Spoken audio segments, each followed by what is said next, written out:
צדיקים ובכן צדיקים יהירו וישמחו ובכן צדיקים יהירו וישמחו ובישרים בישרים ילוזו והחסידים ברינה יגילו ובישרים בישרים ילוזו והחסידים ברינה יגילו ובכן צדיקים Boker Tov, shalom tout le monde, à tous et à toutes, je m'excuse pour ce retard. Notre ami David qui s'est senti un peu mal, donc il est retourné chez lui le temps de s'organiser. Alors Bezat Hashem Chodesh Tov, que des bonnes nouvelles, beaucoup de joie, beaucoup de santé, beaucoup d'atzlacha dans tous les domaines, beaucoup d'émouna, on a besoin beaucoup d'émouna, on est à la fin du rouleau comme on dit. Donc il faut beaucoup d'émouna. Beaucoup d'émouna que Hachem il s'occupe de nous, il va s'occuper de nous. Et le tzaddik il a dit, Rabbi Nachman a dit j'ai déjà terminé. Donc Baruch Hachem, notre histoire, l'histoire du monde elle est déjà terminée. C'est juste, il faut attendre que les choses elles se mettent en place. Mais tous les principes ils sont déjà terminés, tout est réparé, tout est bien, tout est extraordinaire. Et tout va se transformer en bien d'un coup, Bezat Hashem. Alors on est arrivé dans l'Ikuta Halachot, Ilchot Rosh Chodesh Halacha Zayin, page 250, même Gimel.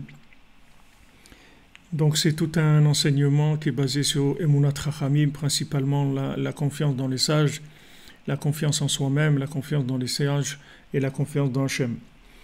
Alors Rabbi Nathan il nous a donné toute l'étude des sacrifices qu'ils amenaient tous les princes des tribus et montrer comment tous les sacrifices en fait ils parlent que de la Emouna. Bakar Shnaim. Maintenant pour les sacrifices de Shlamim, Bakar Shnaim, deux bakar, deux bovins, deux vaches, Keneged Moshe et Aaron. Donc ça c'est par rapport à Moshe et à Aaron. She'asu shalom ben Israël aviem shebashamayim, qu'ils ont fait le shalom entre Akadosh Baruch Hu et le Ham Israël, comme Rashi l'a expliqué. Moshe et Aaron em klal la Torah shebirtav ou be'alpe shem klal asfarim akdoshim sheimkar atikun. Moshe et Aaron, c'est le principe de la Torah écrite et de la Torah orale. Et donc la Torah orale, elle va inclure tous les sfarim qui viennent expliquer la Torah écrite. Et donc c'est ça le ikar de la réparation. C'est-à-dire le ikar de la réparation, c'est qu'il y ait toujours un livre qui vient nous expliquer le livre qui vient d'être écrit avant, pour qu'on sache comment interpréter et comment vivre cette chose-là. Donc il y a toujours un élève qui vient et qui arrive à donner le tempo de la génération, comme Rabbi Nathan, s'il n'y avait pas eu Rabbi Nathan, il ne serait rien resté de Rabbi Nachman, comme il l'a dit lui-même. Et son élève, Rabbi Nachman Tutchener, il a dit la même chose. Il a dit, si j'étais pas là, il ne serait rien resté de Rabbi Nathan, parce que c'est lui qui a imprimé les Sfarim, qui a fait qu'aujourd'hui on a l'écouté Halachot, l'écouté Tfilot, tout ça on le doit à Rabbi Nachman Tutchener. Parce que Rabbi Nathan, il pouvait pas... Il faisait déjà énormément de choses, mais ça il ne pouvait pas le faire. Et ça, c'est Min Hashamayim que c'est comme ça, parce qu'il faut aussi quelqu'un toujours de la génération qui soit connecté, sinon ça ne peut pas marcher. Même si on s'attache, Baruch Hashem, à Rabbi Nachman, à Rabbi Nathan, à tous ces tzadikim, mais il y a besoin d'un représentant vivant, c'est-à-dire il y a besoin de quelqu'un qui est connecté, spécialement, c'est-à-dire qui donne sa vie pour ça, de manière à ce qu'il puisse y avoir cette continuité-là. Donc ça, il y aura tout le temps, jusqu'à ce que Mashiach vienne, il y aura tout le temps, comme on dit, Endoriatom, il n'y a pas de génération qui soit orpheline. Seulement, ça ne veut pas dire que spécialement, il va y avoir une personne, ça peut être 2, 3, 5, 10, c'est pas d'Afka un individu. C'est plusieurs personnes qui vont consacrer leur vie à diffuser les enseignements du tzaddik de manière à ce que le monde puisse profiter de ça, puisse continuer à rechercher. Parce que s'il n'y a pas vraiment un représentant vivant, c'est extrêmement difficile parce que d'aller chercher dans le virtuel total, c'est pas facile. Donc il y a toujours, le tzaddik qui s'arrange toujours qu'il y a des représentants, il y a des gens sur qui il donne un peu de son souffle, de manière à ce que ça continue à marcher, que les gens ils puissent remonter à la source. Comme vous voyez Aaron, vous voyez Yoshua, il avait Ruach HaKodesh, mais Ish Asher Ruach Bo, c'est écrit pour Yoshua, l'homme qui avait le souffle en lui, mais c'était tout ça venait de Moshe Rabbeinu. Seulement il fallait un Yoshua. Moshe Rabbeinu ne pouvait pas continuer, il ne pouvait pas faire rentrer le peuple en Eretz Israël. C'est quelque chose qui lui était impossible en tant que rapport qu'il avait avec le Ham Israël à ce moment-là. C'est-à-dire qu'il ne pouvait pas lui-même amener la continuité, la Géoula Shlema, etc. Donc c'est Yeshua qui a continué. Ça n'a pas été la Géoula Shlema, mais on a avancé. On a fait avancer. Comme ça, dans chaque génération, il va y avoir un Talmid de Talmid qui va permettre la connexion à Moshe Rabbeinu. Il y aura tout le temps ça jusqu'à que Mashiach y vienne. כי משה רבנו נתן את התורה בכתב ומסרה בעל פה לתלמידיו שהראשון הוא אהרון. Parce que Moshe Rabbeinu il a reçu la Torah écrite et il l'a transmise à ses élèves et oralement. Et son premier élève c'est Aaron. רק שיהושע זכה שאחר שמת אהרון מסר משה כל התורה ליהושע. Mais Yoshua il a eu le mérite que quand Aaron il est décédé, alors Moshe Rabbeinu lui a transmis à lui toute la Torah. Il y avait Aaron d'abord, et après il y avait Yoshua. Yoshua, ce n'était pas un Kohen, mais il a reçu toute la Torah de Moshe Rabbeinu parce que c'était son élève. Moshe l'a transmis 2 fois. Hein? Donc Moshe il a dû faire le travail 2 fois. Il a transmis 2 fois, ouais. Il a transmis. C'est-à-dire, Moshe Rabbeinu Bémet, il ne s'arrêtait pas de transmettre, il faisait que ça. Il faisait qu'enseigner, réenseigner sans arrêt. Il faisait que ça. Alors il a enseigné tout à Aaron d'abord, et après il a tout encore enseigné à Yoshua. כמו שמפורש בדברי רבותינו ז"ל בסדר המשנה, comme c'est écrit dans les paroles de Chazal, dans la Mishnah, שאהרון היה מקבל הראשון, כמו שאמרו שם, נכנס אהרון ושנה לו משה פרקו. Comme c'est écrit dans la Gemara dans Eruvin, qu'il est rentré à Aaron, et Moshe, il lui a enseigné, le Pérec, il lui a enseigné le passage de la Torah qu'il devait lui enseigner. Al ken ktiv be'Aaron banav, yoru mishpatecha le Yaakov. Donc il est écrit pour Aaron et ses enfants, c'est-à-dire les Kohanim, Yoru Mishpatecha le Yaakov, ils vont faire connaître tes Mishpatim, tes jugements à Yaakov. Qui Aaron kerev kol Israël le Moshe, al yedei she'atza likrato. Parce que Aaron, il a rapproché tout Israël à Moshe par le fait qu'il est sorti à sa rencontre. Donc ça, c'est pas quelque chose d'anodin. Quand vous voyez Aaron, il va l'accueillir, c'est pas quelque chose de stable qu'on va vous dire comment l'événement s'est déroulé. C'est que le fait que Aaron il sort pour accueillir Moshe, ça veut dire que tout le Ham Israël il va sortir pour accueillir Moshe, parce que lui il représente le lien avec le peuple. Donc lui en tant que faisant partie du peuple, mais étant le plus grand, mais toujours dans la notion de peuple, dans la notion d'élève. Donc lui, il va accueillir Moshe Rabbeinu, ça veut dire il donne le tempo, il montre la direction, voilà ce qu'il faut faire. Donc le fait qu'il est allé à la recherche de Moshe Rabbeinu, à sa rencontre, c'est ça qui a fait que tout l'homme Israël s'est rapproché. כי אהרון קרב כל ישראל למשה על ידי שיצא לקראתו. ועל כן באמת זכה למה שזכה, כמו שאמרו רבותינו ז"ל. C'est pour ça qu'il a mérité d'arriver là où il est arrivé, comme ils ont dit nos sages. והוא ההפך מהמתקנאים בהצדיק האמת וחלקו עליו. Et lui, c'est le contraire de ceux qui sont rentrés, qui ont été jaloux et qui sont rentrés en guerre contre le tzaddik, c'est-à-dire contre Moshe Rabbeinu, על ידי קנאתם בו, par le fait qu'ils étaient jaloux de lui. ועל כן אמרו רבותינו ז"ל, הווה מתלמידיו של אהרון אוהב שלום ורודף שלום. Fait partie des élèves de Aaron, poursuit le shalom, cherche le shalom, aime le shalom et poursuit-le. Ohev et abriot ou mekaravam la Torah. Aime les gens et rapproche-les de la Torah. Donc la Torah nous a montré quelle était la façon d'être de l'élève qui était Aaron.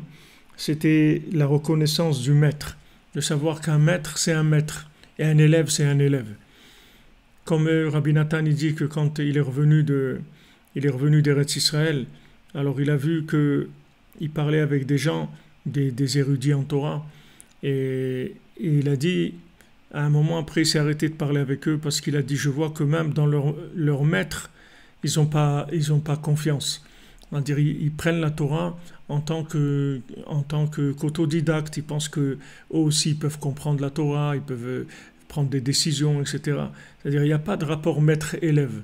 C'est-à-dire, la Torah elle a été donnée, maintenant tu étudies la Torah et tu deviens toi aussi un maître. C'est comme ça que tu vas devenir un maître. Mais ce n'est pas parce qu'on étudie la Torah qu'on devient un maître. Un maître, il connaît la Torah, mais en étudiant la Torah, on ne devient pas un maître. Pour être un maître, il faut avoir le souffle divin en soi. Ce n'est pas la connaissance de la Torah. Quelqu'un il peut avoir beaucoup de connaissances de Torah, mais il ne sera pas un maître.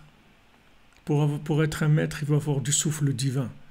C'est-à-dire il faut savoir se connecter aux gens, les sentir, savoir ce dont ils ont besoin, etc. Savoir des paroles adaptées. Tout ça, ce n'est pas dans la connaissance.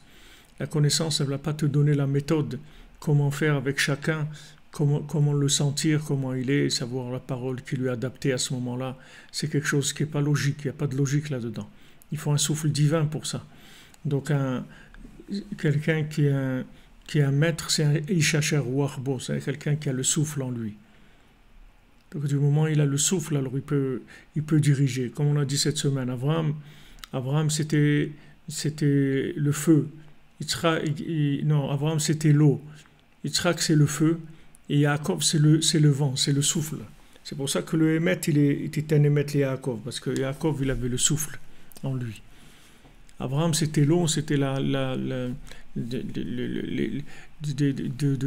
diffuser au maximum. Hachem, Yitzhak c'était la rigueur, et Yaakov lui c'est le souffle. Alors le souffle, ça permet d'arriver chez tout le monde. C'est pour ça que Yaakov il a présenté le schéma de la Torah comme un schéma de maison. Beti bet tefila ikarel kol ha'amim. Ma maison, c'est une maison de prière pour tous les peuples. Et Yaakov, on l'appelle Baït. Bet Yaakov. Bet Yaakov lechu venelcha. La maison de Yaakov. On appelle Yaakov la maison. Parce que Yaakov, il est arrivé à rentrer Hachem dans la maison. Pas être un étudiant. Pas être un étudiant en Torah. Être quelqu'un qui fait rentrer la Torah dans sa maison, qui fait vivre la Torah dans son foyer. Ça, c'est Yaakov.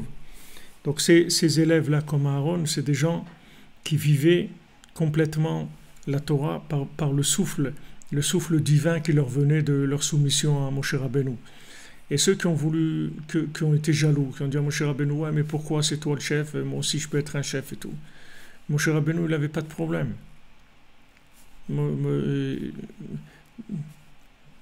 Quand quelqu'un est venu le voir, je ne sais pas si c'est au choix, quelqu'un qui a dit à Moshe Rabbeinu, Eldad ou Medad mitnavim b'machane. Il y a Eldad ou Medad qui sont en train de faire de la prophétie dans le campement. Alors Moshe Rabbeinu lui dit, alors, qu'est-ce qu'il y a? Elle va que tous les Bnei Israël soient des prophètes. Je n'ai pas de problème avec ça. Moshe Rabbeinu n'était pas dans de la compétition pyramidale, du tout. Alors quelqu'un m'a demandé, et j'en profite pour lui répondre en même temps, puisqu'on est dedans, et quelqu'un m'a demandé, il m'a dit, mais Mashiach lui-même, il va avoir de la connaissance, il va savoir quel est le Mashiach, il va avoir de la connaissance en tant que Mashiach. Donc comment en même temps il va savoir qu'il est le Mashiach, en même temps qu'il va savoir qu'il ne sait rien du tout. C'est-à-dire en même temps il ne va rien savoir, et en même temps... Mais ce qu'il faut savoir, c'est que des gens de ce niveau-là, comme le Mashiach, les grands tzadikim, ce pas des gens qui ont une existence de par eux-mêmes. Ce pas des gens qui existent de par eux-mêmes. Moshe Rabbeinu dit « Anachnu ma ». Nous, on est ma. C'est-à-dire, ne crois pas qu'on est quelque chose. Toute la machloquette qu'il y a contre les tzadikim, quand les grands tzadikim, les Sodei Olam, que les gens ils ont attaqué le Baal Shem Tov, ils ont attaqué Rabbi Shimon et tout, ils ont été contre Moshe Rabbeinu, ils ont été contre le Harizal, tous ces contre Rabbeinu. C'est que eux, tous ces tzadikim-là, qui ont été contre, c'est des gens qui ont de la connaissance, qui ont un peu de connaissance. Ils ne savent pas que tous ces tzadikim, que ce soit Moshe, Rabbi Shimon, le Harizal, le Baal Shem Tov et Rabbeinu, c'est des gens qui sont arrivés à Ma, c'est-à-dire ils sont rien. Ma, c'est Gematria Adam, c'est valeur numérique Adam. Adam, c'est Ma, c'est-à-dire l'homme parfait. C'est une question totale, mais pas qu'il se pose une question, c'est qu'il ne sait rien. Tu vois un homme qui ne sait rien. Alors comment il vit? Il vit avec une connexion totale, mais il ne sait rien. Parce que le savoir et la connexion, c'est deux choses complètement opposées. Quand tu sais, c'est comme si tu manges ce que tu as dans le congélateur. C'est la même chose. C'est la même chose. C'est-à-dire que tu ne vas pas au marché. Il y a des gens, tous les jours, ils vont au marché. Tous les jours, ils achètent le manger qu'ils vont manger ce jour-là. Il n'y a pas, Rafraikin à la Vachalom, à la Yeshiva, il n'a pas de frigidaire. Il n'y a pas une ligne de frigidaire. On achète le manger le matin, on mange, c'est tout. Et le lendemain, on rachète du manger. Et on remange du manger frais tous les jours. Il n'y a pas une ligne de frigidaire. D'abord, ça a commencé par le frigidaire, après c'était le congélateur. C'est-à-dire tu sors là-bas une entrecôte d'il y a 6 mois, et elle est vieille, elle a des vieux messages, elle a des informations qui sont dépassées depuis longtemps. La connaissance, c'est toujours déconnecté. Il n'y a pas de connaissance connectée. La connaissance connectée, il faut qu'elle soit annulée. Quand elle est annulée, elle devient connectée. C'est comment elle est annulée. C'est-à-dire quand vous êtes arrivé tellement profondément dans la connaissance que vous êtes arrivé à savoir que vous n'avez rien compris, que vous ne savez pas, alors là, cette connaissance, elle devient connectée. C'est-à-dire dès qu'elle est connectée, elle s'annule elle-même. Ou dès qu'elle s'annule, elle se connecte. C'est la même chose. Et à ce moment-là, vous vivez. C'est-à-dire ça s'appelle la vie. Mais si maintenant vous sortez des trucs du congélateur, des connaissances tout le temps du congélateur, vous sortez des connaissances, c'est pas vivant. C'est pas vivant. C'est excitant, parce que la compréhension, c'est quelque chose d'agréable, c'est quelque chose qui donne... c'est un plaisir, mais c'est un plaisir comme un autre. C'est un plaisir, c'est tout, mais c'est pas de la vie. La vie, ça n'a pas de rapport spécialement avec le plaisir. C'est-à-dire qu'il y a un plaisir intellectuel de comprendre des choses, mais c'est pas la vie. Vous pouvez comprendre beaucoup de choses et être incapable de résoudre le moindre problème dans votre vie. C'est pas une contradiction. Il y a des gens qui savent beaucoup de choses et qui sont incapables de résoudre leurs problèmes parce que le problème, c'est de la vie, c'est un problème vivant. La connaissance, elle est ce qu'elle est. Maintenant, quand vous arrivez, quand vous savez ça, alors vous stockez de la connaissance, vous apprenez des choses, vous apprenez la Torah, vous étudiez beaucoup la Torah, il faut étudier beaucoup la Torah. Vous étudiez beaucoup la Torah, mais vous n'en servez pas. C'est-à-dire vous rentrez de la connaissance, et quand maintenant se présentera le souffle divin qui fera appel à cette connaissance, alors là vous sortirez cette connaissance-là. Mais ce n'est pas le contraire, vous n'allez pas vivre en application de votre connaissance. Ce n'est pas en application de votre connaissance. Alors ces tzadikim-là, ils ont été incompris du monde. Tous ces tzadikim-là, ils ont eu la guerre contre eux. Tous ces tzadikim Yesodé Olam. Parce que c'était des êtres qui étaient dans l'annulation totale à Hachem. Totale, complètement. Tandis que tous les autres tzadikim, bien que c'est des grands tzadikim, ils ont fait avancer le monde, ils ont fait beaucoup de choses, mais il restait toujours un côté de compréhension. Et ce côté de compréhension, c'est ça qui les a empêchés de pouvoir suivre ces tzadikim. Parce qu'on ne peut pas les comprendre. C'est des tzadikim que pour les comprendre, il faut poser les armes complètement. Sinon, vous ne pouvez pas. Rabbi Nathan, c'est la première chose qu'il a fait. Quand il est rentré chez Rabbeinu, il a vu Rabbeinu, il a dit, pour s'approcher de cet homme-là, il faut tout laisser dehors. Il faut tout laisser. Donc il a dit, voilà, toute ma connaissance, je la mets de côté. Ça ne veut pas dire qu'il a oublié la Torah. Ça veut dire que tout ce qu'il savait, il a mis tout en point d'interrogation. C'est-à-dire, tout ça, j'ai rien compris. Maintenant, ce qu'il va me dire, c'est ça la compréhension. Et par rapport à ce qu'il va me dire, je vais enrichir avec toute la connaissance que j'ai. Mais je n'utiliserai ma connaissance qu'en fonction de ce que le tzaddik va donner comme enseignement, c'est tout. Sinon, je n'utilise pas. Alors, ce qui fait ça, il a une connaissance sécurisée. Il est sécurisé dans sa connaissance. Il n'a pas de problème. Parce que la connaissance sera toujours soumise.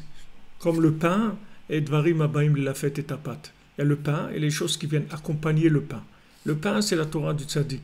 Et après, il y a des autres enseignements qui viennent accompagner le pain, pour lui donner du goût, pour lui donner de la couleur, de l'odeur, ce que vous voulez. Ça vient tout accompagner le pain. Mais il faut que la Torah du tzaddik, ça soit le pain. Après, vous pouvez rajouter dessus tout ce que vous voulez. Vous pouvez aller sans limite dans tout. Une fois que vous avez bien fait la distinction entre ce qui est le pain et ce qui vient accompagner le pain, alors à ce moment-là, vous pouvez y aller, il n'y a pas de problème. Alors ça, c'est la base de ces tzadikim-là. C'est pour ça que les gens ils disent, Mashiach, il va savoir. Mashiach, il va savoir qu'il est rien. Il va rien savoir du tout. Il va rien savoir. Comme David Amelech, il sait rien. Il sait rien. David Amelech, c'est un berger, il sait rien. Mais un jour, on vient, on lui dit, bon, tu viens, tu es le roi d'Israël. Et tu lui dis, bon, d'accord, pas de problème. Mais il sait rien. Vous voyez qu'il sait rien, parce que ça ne change rien dans sa vie. D'être berger ou roi, ça ne lui a rien changé du tout. Rien. Comme je vous ai lu la Sikha la semaine dernière, Rabbeinu dit, lui, il peut recevoir beaucoup d'argent, tout l'argent du monde, ça ne lui changera rien du tout. Il restera toujours le même. Ça ne lui fait aucun effet, ça ne touche pas l'émotionnel du tout, du tout. Il dit, la plupart des gens, quand ils reçoivent de l'argent, surtout beaucoup d'argent, ça les change, ils ont de l'émotion. Mais il dit, lui, ça ne lui fait rien du tout. Il peut avoir tout l'argent du monde, il va l'utiliser pour fonctionner, pour faire ce qu'il y a à faire, c'est tout. Mais il n'y a pas de vitalité de l'argent. Il n'y a pas une vitalité avec l'argent. C'est du fonctionnement, c'est tout. Alors la chokhma, c'est la même chose. C'est-à-dire la chokhma de la Torah, il faut apprendre le plus qu'on peut, il faut étudier toute la Torah. Rabbeinu dit, étudier tout le Shas, tout le Rishonim, tout le Zohar, la Kabbalah, tous les Sfarim, il faut étudier tout.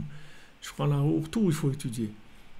Seulement, maintenant, comment on utilise ça dans le concret, c'est avec une autre dimension. Comme disait Rav Pultorak de Lyon, la Vachalom, il nous disait la halakha, quand on est possèque la halakha, on est possèque avec tout, sauf avec le Shulchan Aruch. Ça veut dire que maintenant, quand tu vas trancher une halakha, quelqu'un va venir te demander quelque chose, comment tu vas trancher la halakha? C'est avec toute l'analyse que tu vas faire de l'individu, du contexte, etc. Et de là, tu vas aller puiser dans la halakha ce qui correspond à lui à ce moment-là. Mais ce n'est pas le contraire. Tu vas pas prendre le texte et essayer de l'appliquer sur le bonhomme. C'est le contraire. Tu vois le bonhomme, tu l'analyses, tu lui fais un check-up comme ça pour voir où est-ce qu'il en est. Et par rapport à ça, tu lui donnes la halakha. Tu lui donnes la halakha par rapport à ce qu'il est. Ça s'appelle Ruach, le Ben Adam qui a le Ruach, le souffle en lui. C'est avec ça qu'on fait tout. C'est avec ce souffle qu'on fait tout. C'est pas avec la connaissance. La connaissance, elle est là pour complètement se servir le souffle. C'est pas qu'on n'a pas besoin de connaissance. On a besoin énormément de connaissance. Mais il faut faire très attention à son utilisation, c'est tout. Parce qu'on peut se tromper. S'il n'y a pas ce souffle-là, on peut utiliser la connaissance et se tromper. Donc les tzadikim, ils sont prinat ma. C'est-à-dire ce qu'ils reçoivent, ces tzadikim-là, Yesodei Olam, qui sont la base du monde, ces tzadikim, ils sont prinat ma. C'est-à-dire que eux, ils savent rien. Ils sont connectés, c'est tout. Mais ils savent rien du tout. Si tu viens, tu lui dis, il ne sait pas. C'est-à-dire, il ne sait pas. Quand tu vas venir, au moment où tu vas venir, il va savoir ce qu'il a besoin pour toi. Mais avant que tu viennes, il ne sait pas. Parce qu'il n'y a pas... La chose, elle n'existe pas encore, donc il n'y a pas de savoir par rapport à cette chose-là. C'est-à-dire, quand tu te présentes à lui, il n'a aucune connaissance qui est préméditée par rapport à la situation. La connaissance, elle vient toujours par rapport à la situation elle-même. Il n'y a pas de vécu prémédité. Ça n'existe pas. Les tzadikim, ils n'ont pas de vécu prémédité. Les tzadikim, ils vivent avec Hachem, c'est tout. Maintenant, quand ils marchent, alors en avançant, ils reçoivent les informations de ce qu'il faut faire. Et normalement, c'est comme ça qu'il faut vivre. Il ne faut pas vivre autrement. Sinon, si on vit autrement, alors on est tout de suite dans des fantasmes, dans des dimyonotes, dans du virtuel. si on essaye d'appliquer la connaissance à notre vécu, alors on rentre tout de suite dans le virtuel. Alors ces tzadikim, ils ont été beaucoup controversés. Il y a eu beaucoup de polémiques contre eux. Et Rabbeinu, il y a de la polémique jusqu'à aujourd'hui, il y a beaucoup de polémiques contre lui. Parce que comme il y a des gens qui savent des choses, ce qu'ils savent, c'est ça qui les empêche de connaître le tzaddik. Parce que c'est pas, Rabbi Nachman, vous ne pouvez pas le connaître avec de la connaissance. Qui est-ce qui vient chez Rabbi Nachman? Des gens simples. Bon, Hachem, aujourd'hui, même beaucoup de grands rabbanim, ils viennent. La plupart des grands rabbanim, ils viennent chez Rabbeinu. Mais qui est-ce qui a ouvert le chemin? Qu'est-ce qui a été? Qui sont c'est des gens simples, qui ont la émouna dans les tzadikim, c'est tout. Mais ils n'ont pas de la connaissance. Ils ne viennent pas avec de la connaissance, ils viennent avec la foi dans les tzadikim. C'est ça qui ramène la vitalité. Donc, ceux qui ont été habitués à vivre dans la émouna des tzadikim, ils n'ont pas de difficulté à saisir le message de Rabbi Nachman. C'est quelque chose qui est très facile d'accès. Mais celui qui vient avec sa connaissance, alors c'est autre chose complètement. Il va vraiment avoir des difficultés. Vraiment beaucoup de difficultés, beaucoup de questions. Et surtout que Rabbi Nachman, il est très... C'est-à-dire, il est déroutant. C'est-à-dire, il dit des choses qui sont complètement déroutantes par rapport aux enseignements classiques. Les gens, il y a beaucoup de choses que les gens ne comprennent pas. Si on rentre pas dans la danse, alors c'est difficile de comprendre ces choses-là. Mais si on les vit, après c'est facile de comprendre. Donc voilà, lui qu'est-ce qu'il faisait à Aaron? Il aimait la paix et il poursuivait tout le temps un chemin de paix. Il aimait les gens et les rapprochait de la Torah. La paix et l'amour des gens, c'est comme ça qu'il les rapprochait de la Torah. Il ne rapprochait pas les gens avec de la rigueur et des coups. C'était le shalom, l'amour des gens, et il les rapprochait de la Torah.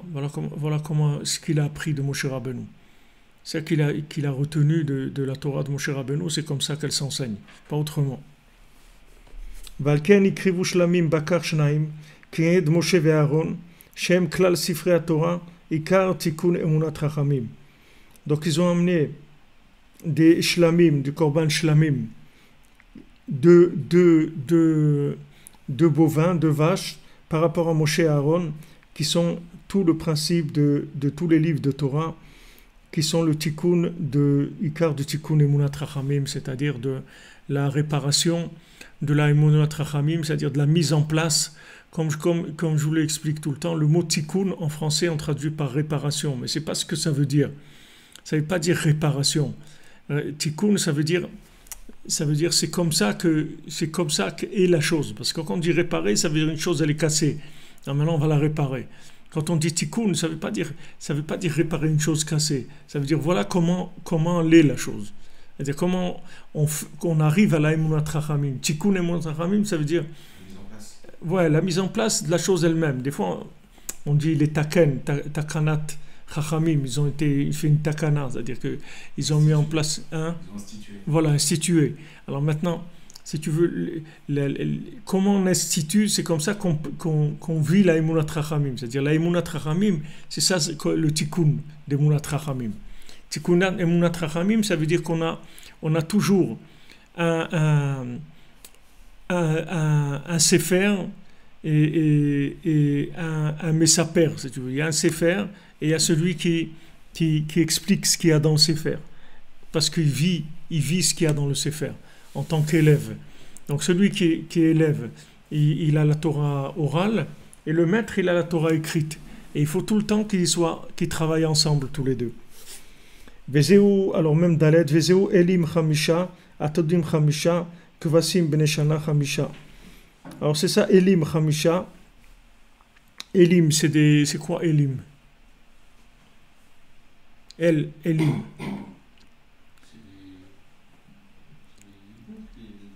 ne sais pas si c'est Elim, peut-être les boucs. Atodim Chamisha, Kvasim Beneshana Chamisha. Peresh Rashi, Keneged Klal la Torah. On va voir si peut-être avec Rashi on va comprendre déjà le pshat, ce que ça veut dire. Keneged Klal Kol la Torah, par rapport à toute la Torah, Shem Torah Neviim Ktuvim. Vechamisha chumshe Torah, ve'aseret adibrot, ve'kohanim ulvim ve'israélim. Donc, qu'est-ce qu'il y a dans la Torah? Il y a la Torah, il y a les prophètes, il y a les Nevi'im, c'est-à-dire toutes les prophéties qui ont été écrites. Il y a les Ktuvim, ce qui s'appelle Ktuvim, qui ne sont pas de la prophétie, qui sont des Ktuvim, comme si vous prenez les Tehilim, ou c'est pas considéré, c'est pas les prophètes, c'est des Ktuvim. Vechamisha chumshe Torah, et il y a 5 livres de la Torah.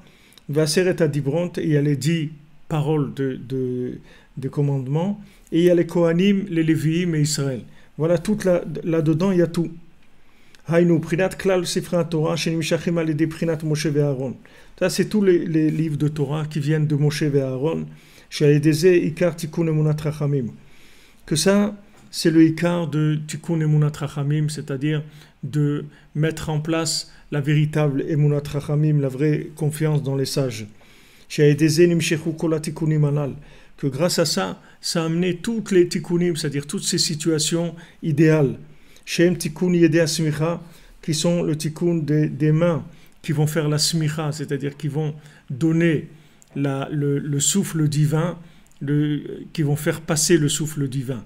Avant une smicha, quand on donnait une smicha à un rab, c'est pas qu'on lui disait, voilà, il est venu, il a récité des livres, il les connaît bien et tout. C'était pas ça une smicha. Le smicha, c'est qu'on fait passer le souffle divin du Rav dans l'élève. C'est ça la smicha. C'est-à-dire qu'il s'appuyait sur lui, c'est-à-dire qu'il lui faisait passer, comme il a dit Hachem à Moshe, tu vas me mettre tes mains sur Yehoshua et tu vas lui faire passer de ton souffle sur lui. C'est ça, ça s'appelle Yad HaSmicha, les mains de la smicha. Les mains qui font passer le souffle divin. C'est pas de la connaissance, c'est pas qu'il a passé un examen universitaire qu'on a vu que ouais, il connaît bien sa matière. C'était pas ça la smicha. C'est pas une smicha de connaissance. C'est quand on fait la smicha, c'est qu'on faisait passer le souffle.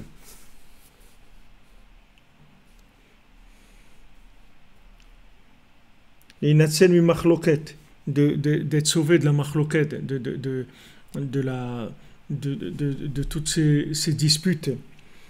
Que d'où elle vient la machloket, c'est parce que nismach misheno hagun, que justement on a mis en place des gens qui ne sont pas valables, des gens qui se présentent comme des connaisseurs en Torah, alors qu'ils n'ont pas la solution de la génération du tout.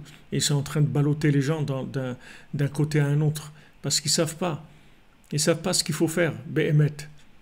Ils ne savent pas ce qu'il faut faire. Alors ils essayent de s'accrocher, mais ce n'est pas des gens qui ont la smicha, ils n'ont pas le souffle divin.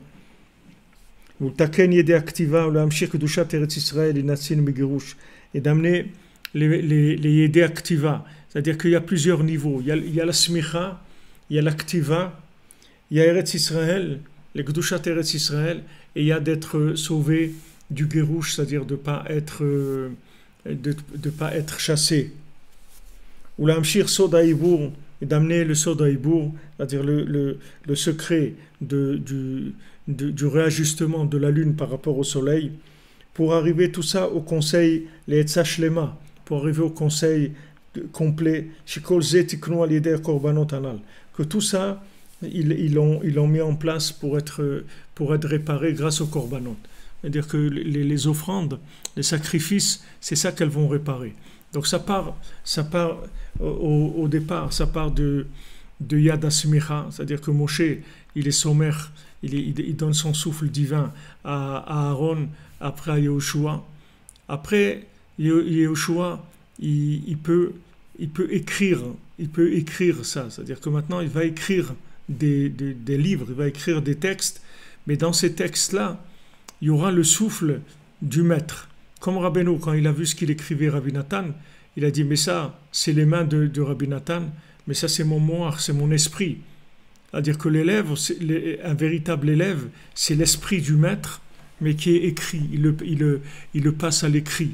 Alors quand on arrive à écrire donc ces livres-là, qui vont éclairer le monde, puisque ça va être un écrit avec du souffle divin, à ce moment-là, on peut attirer la Kedusha d'Eretz Israël et d'être sauvé du Gerouch, d'être sauvé de ne pas être chassé, de ne pas être exilé, par le fait que maintenant on a attiré la Kedusha d'Eretz Israël.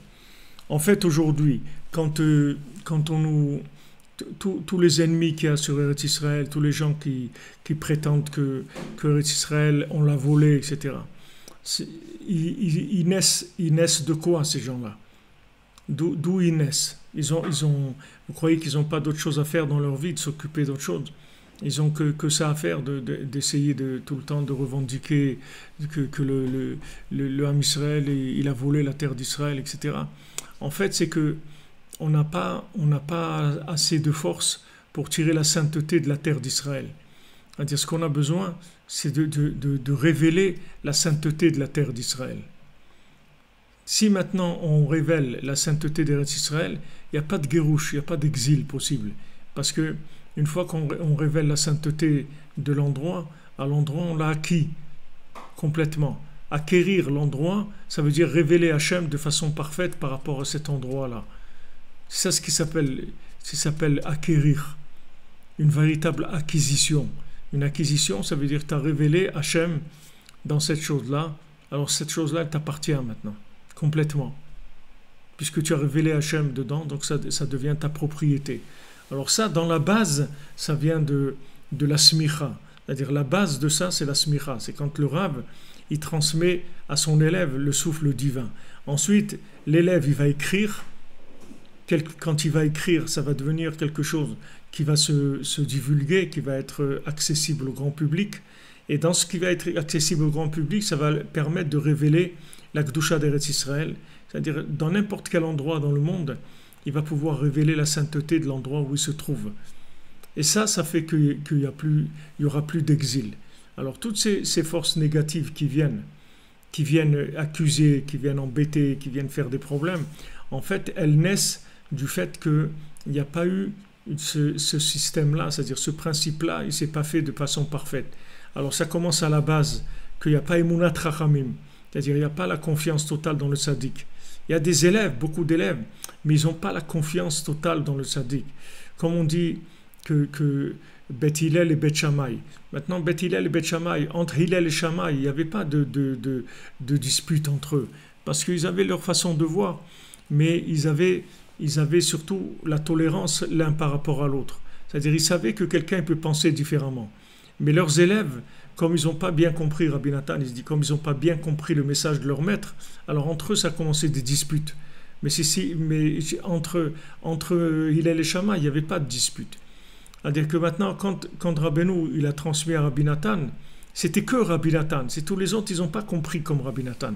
Alors que c'était des grands tzadikés, mais ce que Rabbi Nathan il a compris de Rabbeinu, il n'y a personne qui l'a compris. Donc il n'y a que lui qui a écrit. On n'a pas des écrits d'autres élèves de Rabbeinu. Il y a des gens qui ont écrit, le Rav de Tchérin il a écrit, il y a plusieurs qui ont écrit. Et aujourd'hui aussi, il y a des gens qui écrivent.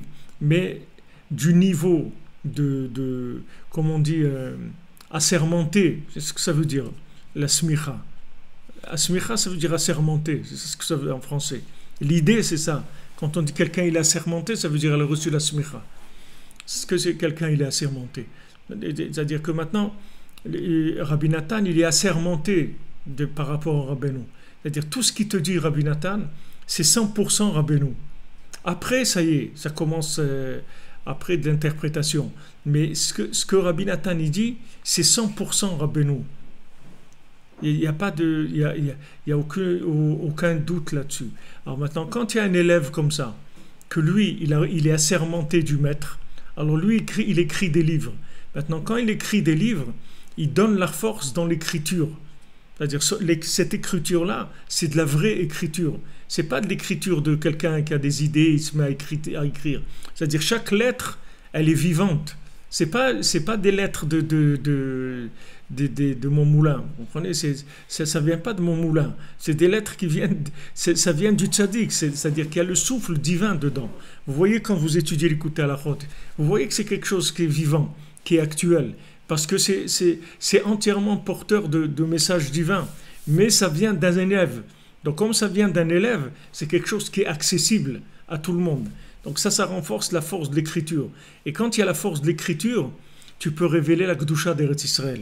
C'est-à-dire que tu peux, parce que les Maaseh Eretz Israël, elle-même, c'est une écriture, c'est-à-dire que c'est une application d'Hachem, Eretz Israël. Eretz Israël en elle-même, c'est féminin. c'est pas masculin. C'est-à-dire que Eretz Israël, elle attend d'être révélée. Comme une femme, on te donne une femme, pourquoi ta femme elle se marie avec toi? Tu crois parce que pourquoi elle se marie?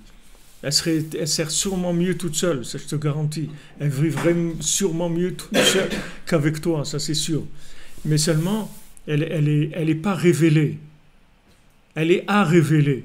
Donc elle cherche quelqu'un qui la révèle, qui la relève et qui la révèle en même temps. C'est-à-dire qui lui permette de savoir qui elle est. Emma Banim Smecha, on dit une maman, elle a des enfants, elle est joyeuse parce qu'elle a eu des enfants. Pourtant, des enfants, c'est une souffrance, c'est de la douleur, il faut les porter, mais elle est contente parce qu'elle a fait naître, elle a donné naissance à un enfant. C'est extraordinaire, ça la rend joyeuse. Parce qu'une femme, elle est toujours en attente d'être révélée. Toujours. C'est pour ça qu'elle a besoin de son mari. Elle a besoin que son mari, tout le temps, il la relève et il la révèle en même temps. C'est-à-dire que la femme, elle a toujours tendance à tomber. Sa nature, elle est lunaire. C'est-à-dire qu'elle a toujours tendance à s'effacer. Tout le temps. C'est-à-dire que je parle d'une femme normale qui n'est pas passée par un traitement du MLF ou je ne sais pas quoi. C'est-à-dire une femme normale qui est normale, c'est ça sa nature. Une femme normale, elle a besoin de son mari pour vivre. Lui aussi, il a besoin d'elle, mais une femme, elle a besoin de son mari pour donner le potentiel qu'elle a en elle. Parce que le potentiel qu'elle a en elle, il est caché pour l'instant. Donc ça, c'est comme Eretz Israël. C'est-à-dire que maintenant, le Ham Israël, vous voyez quand on vient en Eretz Israël. Alors Eretz Israël, tout soudain, Eret Natna et Voula, elle commence à donner des fruits. On trouve des gisements de gaz, des trucs de pétrole. Et vous allez voir, il va y avoir de plus en plus. C'est pour ça qu'on doit encourager au maximum le Ham Israël de monter en Eretz Israël, parce que tout dépend de ça. Chaque juif qui vient, la terre, elle sort quelque chose. En fait, si vous prenez les 12 tribus, avec la distribution d'Eretz Israël, bon, pas les 12 parce que Lévi, ils n'ont pas de terre, mais chaque tribu, elle a une partie d'Eretz Israël, d'accord? Maintenant, cette partie d'Eretz Israël, en fait, c'est comme son épouse. C'est la même chose. C'est-à-dire que ce morceau d'Eretz Israël, c'est comme l'épouse de la personne. Alors, quand il vient en Eretz Israël, en fait, c'est un mariage, comme je vous ai dit. C'est pour ça qu'on ne peut pas quitter Eretz Israël comme on veut. C'est-à-dire il y a des règles. Vous pouvez sortir pour la refoua, pour vous marier, pour la parnassa. Il y a des choses. Et si vous ne savez pas, il faut demander à un rave. Parce qu'on ne peut pas quitter Israël comme si quelqu'un il habite à Abidjan ou là et qui part quand il veut. Il dit j'ai envie et je m'en vais, c'est tout. Non, il n'y a pas de truc tu as envie. Ouais, je vais aller faire un petit tour. Où tu vas faire un petit tour? Il n'y a pas de petit tour. Tu es marié, mon ami. Tu ne vas pas dire à ta femme, bon, je vais aller me balader. Où tu vas te balader? Attends, il y a les gosses, il y a des courses à faire. Qu'est-ce que tu vas te balader? Tu ne vas pas te balader du tout, mon ami. C'est la même chose, Eretz Israël. C'est un mariage. Pourquoi? Parce qu'Eretz Israël, elle a besoin de toi. C'est-à-dire qu'elle a besoin de toi. Si tu n'es pas là, c'est un désert. Si tu n'es pas là, c'est une terre qui ne donne rien du tout. Rien. Regardez tous les gens qui étaient en Eretz Israël, ils ne sont pas arrivés à faire pousser rien du tout. Maintenant, vous voyez, ça pousse de partout. Pourquoi? Parce que du moment où la terre, elle a retrouvé son peuple, alors la terre, elle va donner. Et maintenant, chacun qui va venir, il va donner, il va faire que son lopin de terre en Israël, il va commencer à fleurir. Il va commencer à bourgeonner, à fleurir, à donner des fruits. Donc le point de départ de ça, c'est la smicha du tzaddik sur l'élève. Ça, c'est le point de départ. Le tzaddik, il donne la smicha, il assermente son élève. Son élève, il écrit des livres. Quand il écrit des livres, il diffuse la parole divine dans le monde, c'est-à-dire il permet à chacun, là où il est, de trouver Hachem. Ça va amener la connexion à Eretz Israël, qui est la terre, l'endroit lunaire du monde, c'est-à-dire c'est là où il y a toutes les révélations qui se font. Et quand la terre, elle va donner ses fruits, alors c'est fini, il n'y a plus de guérouche, il n'y a plus d'exil, il n'y aura plus d'exil. L'exil, il vient du fait que toute cette guerre qu'il y a, c'est-à-dire toutes les nations, Nations Unies, ou toutes les nations, même désunies, mais toutes les nations qu'il y a, qui sont contre nous, contre Eretz Israël, c'est uniquement parce que il n'y a pas d'évidence encore. C'est-à-dire, on n'a pas révélé la Gdusha d'Eretz Israël. Et la Gdusha d'Eretz Israël, on ne peut pas la révéler tout seul. Parce que chacun, il a son lopinter. Donc, on ne peut pas révéler le lopinter de l'autre. Chacun, il peut révéler le sien. Et Alvaï qu'il fasse le sien déjà. C'est-à-dire qu'il travaille, qu'il fasse en sorte de révéler la Gdusha de son domaine à lui. Mais les autres qui sont dans le monde, tous les autres juifs du monde, ils doivent venir parce que la terre, elle les attend. Elle les attend pour donner pour qu'elle sorte sa bénédiction. Parce qu'elle ne peut pas. Comme une femme qui n'est pas mariée, c'est la même chose. Elle attend son mari pour pouvoir avoir des enfants. Si elle n'a pas son mari, elle ne peut pas avoir des enfants. Pourtant, en elle, elle a un potentiel d'avoir des enfants. Elle peut avoir 10 enfants, 15 enfants. Mais si elle n'a pas de mari, elle ne peut pas. Alors la terre d'Israël, c'est la même chose. Elle attend. Elle attend que ses enfants y viennent. Quand maintenant ses enfants y viennent, tout de suite, elle sort la sainteté qu'elle a en elle. Et ça fait tomber tous les gens qui viennent spéculer mettre des doutes. Ces doutes-là, ils viennent parce qu'il n'y a pas d'évidence. C'est sur ça que le doute travaille. C'est-à-dire parce qu'il n'y a pas d'évidence. Qu'est-ce que tu fais là? Pourquoi tu es là? Tu es là pourquoi? Tu es venu faire quoi ici, etc. Toutes ces façons-là de voir, c'est tout du sheker gamour, c'est tout du mensonge. Mais ce mensonge, il se base sur le fait qu'il n'y a pas la révélation de la Gdusha. Et en fait, l'ennemi principal d'Eretz Israël, c'est Esav. Parce que Esav, il se trouve à la frontière. Arséir, Esav, pardon.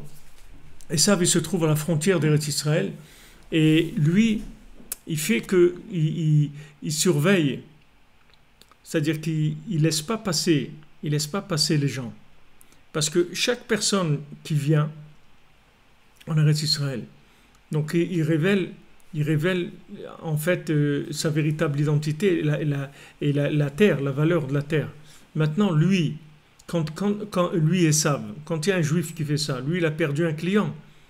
Parce que lui, il vit du fait qu'il a exilé le Ham Israël. C'est ça qui lui donne la vie. Il ne vit que de ça. Il y a pas... Quand il est venu Esav fendre les brachot, il serait qu'il lui a dit, mon ami, j'ai rien pour toi, mon fils. J'ai rien. Il dit, comment tu n'as rien? Il dit, j'ai rien. J'ai rien.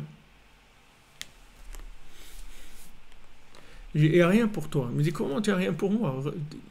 Il n'y a rien. Toi, sans Yaakov, tu n'es rien. Il faut que tu saches. Maintenant, tu as décidé de te séparer de Yaakov, de faire ta route, ok, mais tu n'as rien. Tu as le droit à rien. Quoi, tu n'as pas une bracha pour moi, un truc qui pleure, un truc. Et voilà, je te donne l'épée. Prends l'épée et tu vivras avec l'épée. Et cette épée, elle va marcher par rapport à l'épée de la Tfila, c'est-à-dire l'épée d'Eretz Israël, des Nissim, de la Tfila, de la Emouna. Puisque l'épée, ça représente la prière. Comme Rabbi nous dit, elle a deux tranchants. Un tranchant, c'est de la louange à Hachem, un tranchant, c'est de demander ce qu'on a besoin. Donc il lui a dit à Esav, en fait, si tu lui prends la prière, c'est-à-dire si tu arrives à le déconnecter de la Emouna, tu arrives à le déconnecter d'Eretz Israël, c'est que comme ça que tu pourras vivre. Il dit, ah bon, j'ai compris, alors je vais monter la garde autour d'Eretz Israël, et je les laisse pas rentrer, c'est tout. Je laisse pas rentrer. Comme ça, j'aurai de quoi vivre. C'est-à-dire que, en fait, Esav vit du fait qu'il nous maintient en exil. Et quand on vient en Eretz Israël, il y a deux choses qui se passent. Non seulement on retrouve notre place, notre identité, on fait vivre la terre d'Israël, on l'a fait donner ses fruits, etc. Mais en plus, Esav, on l'asphyxie, c'est-à-dire on le déconnecte petit à petit. Voilà, on l'affaiblit, voilà, exactement. On l'affaiblit petit à petit, jusqu'à ce qu'il arrive à reconnaître Eretz Israël, reconnaître Jérusalem et tout, et de plus en plus ça va se faire. Parce que chaque fois que les Juifs vont venir, il y a des fois où des changements ne se voient pas. Par exemple, il y a 2000 qui viennent, 5000 qui viennent, tu ne vois rien. Et à un moment, il y a un qui vient, et tous ces 5000-là qui sont venus, avec ce 1-là, ça complète quelque chose, et on passe à autre chose. On passe par exemple maintenant, on passe à la reconnaissance de Jérusalem. Après, on va passer à d'autres choses.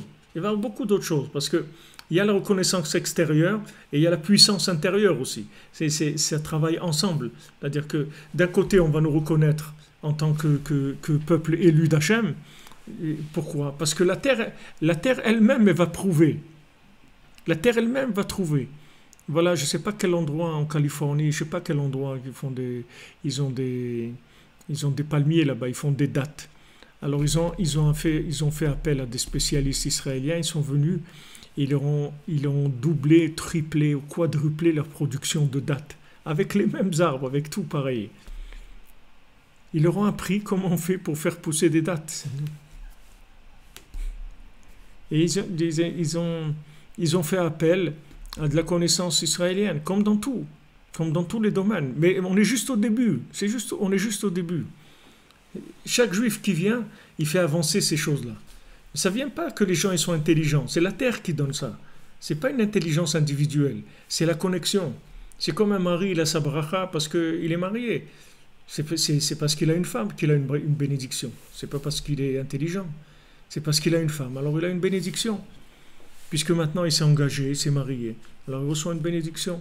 Mais sa bénédiction, elle vient de sa femme, elle ne vient pas de lui. Comme l'Agmara, elle te dit, voilà, tout ce que tu réussis dans ta vie, c'est pour ta femme, c'est pas pour toi. Ta femme, tes enfants, tu dois les honorer plus que tes moyens.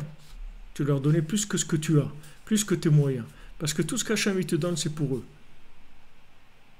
Alors à quoi tu sers, toi? Ben, toi, tu sers à les révéler. C'est à ça que tu sers. Tu sers à révéler qu'est-ce qu'il y a dans la lune. Donc après, c'est pour ça qu'il arrive à la fin, en nous disant qu'on est mamshir le Soda Ibour. Avec ça, on est mamshir le Soda Ibour, c'est-à-dire on est mamshir le secret du rééquilibre entre la lune et le soleil. C'est ça le Soda Ibour. Aïbour, ça veut dire la Haber Hashana, c'est-à-dire tous les jours, par exemple, voilà maintenant, il y a 2 jours de Rosh Chodesh, il peut y avoir 1 jour de Rosh Chodesh, il peut y avoir 2 jours.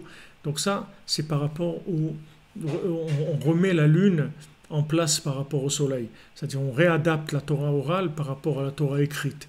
Et ça, c'est une recherche permanente, c'est-à-dire c'est pas quelque chose, c'est quelque chose qui se fait au niveau astral, avec les calculs des Chachamim, quand il y a des années où on met Adar Sheni, des années où on change les jours de Rosh Chodesh, mais individuellement aussi, c'est-à-dire il y a une adaptation permanente. Donc il y a une adaptation entre le tzaddik, l'élève, les livres qui sont écrits, la compréhension de ces livres-là par rapport au peuple, que normalement ça doit l'amener en Eretz Israël. Quelqu'un ici l'a compris, l'écouter Moran, l'écouter Alachon, l'écouter Tfilot, normalement il doit monter en Eretz Israël parce que c'est ça la compréhension de ces livres-là. Ça amène à Eretz Israël comme ça t'amène à te marier, c'est la même chose. De la même manière que maintenant tu sens besoin de te marier parce que tu sens besoin de révéler dans le monde. Des enfants, c'est des révélations. Chaque enfant, c'est une révélation. C'est un monde dans lui-même. Quand tu vois que ça vient de toi, un enfant, 2, 3, 4, toi, c'est une merveille. Tu vois que tu as une famille. C'est quelque chose de merveilleux. Quelque chose de merveilleux. Maintenant, chaque parole de Rabbi Nathan, c'est la même chose. Ça fait des élèves, c'est-à-dire ça fait des enfants. Les élèves et les enfants, c'est exactement la même chose. C'est-à-dire que c'est une révélation d'Hachem. Donc une fois que ces livres ils se propagent et que cette parole elle est comprise, elle est intégrée, ça fait monter en Eretz Israël. Et de monter en Eretz Israël, c'est révéler la Kedusha de la terre d'Israël. Une fois qu'on révèle la Kedusha de la terre d'Israël, la sainteté, alors ça enlève l'exil, c'est-à-dire il n'y a plus d'exil, tout le monde est rapatrié. Ce n'est pas le rapatriement de l'Algérie, c'est le rapatriement général du peuple d'Israël sur sa terre. Et si maintenant, chacun qui monte en Eretz Israël, en fait, il redessine l'aspect du monde par rapport à la chokhma, c'est-à-dire par rapport à la connaissance. Il raffine l'image projetée d'en haut vers les mondes inférieurs. Ça se rapproche de plus en plus de l'image originale, c'est-à-dire de la base. De plus en plus, ça se rapproche. Voilà ici ce que Rabbi Nathan nous dit en quelques mots, c'est-à-dire ce chemin-là. Comment on arrive de là jusqu'au Soda Ibour. Regardez le chemin qu'on fait, tout dans la simplicité. tout dans les choses, de la façon la plus simple possible. C'est très profond, c'est très puissant, ça va très loin, mais c'est très simple aussi. Il n'y a rien de compliqué ici. Il n'y a rien de compliqué. Le jour où tu comprends Rabbi Nathan, tu vas faire ta valise, tu vas monter en Eretz Israël. Le jour où le souffle de Rabbi Nathan il rentre en toi, tu vas monter en Eretz Israël. Et quand tu vas rentrer en Eretz Israël, après, déjà, la plupart du travail il est déjà fait. Après, la terre elle-même, elle va te donner le répondant, la réplique, si tu veux. Comme le mariage, exactement pareil. C'est-à-dire, tant que tu n'es pas marié, tu ne connais pas tes capacités. Parce que tu peux te révéler qu'en donnant. Si tu ne donnes pas, tu ne peux pas te révéler. Si tu te gardes toi-même, tu ne sauras jamais qui tu es. C'est quand tu vas sortir de toi-même que tu sauras qui tu es. Donc quand tu vas donner à une femme, cette femme-là, elle va te permettre de te connaître, de te révéler, de donner tout ce que tu as de meilleur en toi. Ça va sortir. Tu vas grandir, tu vas sortir, tu vas comprendre des choses, tu vas devenir intelligent, tu vas trouver beaucoup de choses, tu vas découvrir beaucoup de choses. Tout ça, ça sommeillait en toi. Tout ça, ça sommeillait, ça ne se voyait pas. Quand maintenant tu vas le donner, tout ça va sortir. Alors la terre d'Israël, c'est la même chose. Elle permet à tous les juifs de se révéler, en fait. Alors quand tu viens ici, pourquoi c'est difficile? Pourquoi les gens ils sortent un shemra, ils font de la... Ils font de l'émeraglim en racontant sur Israël. Pour Hachem, moi j'essaye de faire le maximum des lives le soir comme ça. Pour Hachem, il y a quelques dizaines de personnes qui m'accompagnent comme ça un peu tous les soirs dans Jérusalem. J'essaie de leur montrer, regardez que c'est le Gan Eden, Israël. C'est-à-dire, j'essaie de montrer aux gens mais maintenant, pourquoi il y a eu des méraglim et tout? Parce que les gens, quand ils rentrent en Eretz Israël, on t'enlève tout ce qui est tout le mensonge qui est en toi. C'est-à-dire tout ce que tu as acquis chez Esav, qui n'est pas ta véritable nature, on te l'enlève. C'est pas parce qu'on veut te faire du mal, c'est parce que maintenant tu vas être toi-même, Behemet. Tu vas être vraiment qui tu dois être. C'est-à-dire qui tu es, Behemet. Tu vas devenir qui tu es. Maintenant, plus tu t'es menti en Chutz La'aretz, plus tu as été un clown, plus ici c'est difficile. Parce qu'on va on va t'enlever tous les trucs qui sont mensongers. Ça va aller doucement, c'est pas un truc violent, mais ça va se faire. Ça va se faire. C'est comme ça. Attendez, excusez-moi, parce qu'il n'y a plus de batterie dans la caméra. Excusez-moi une seconde.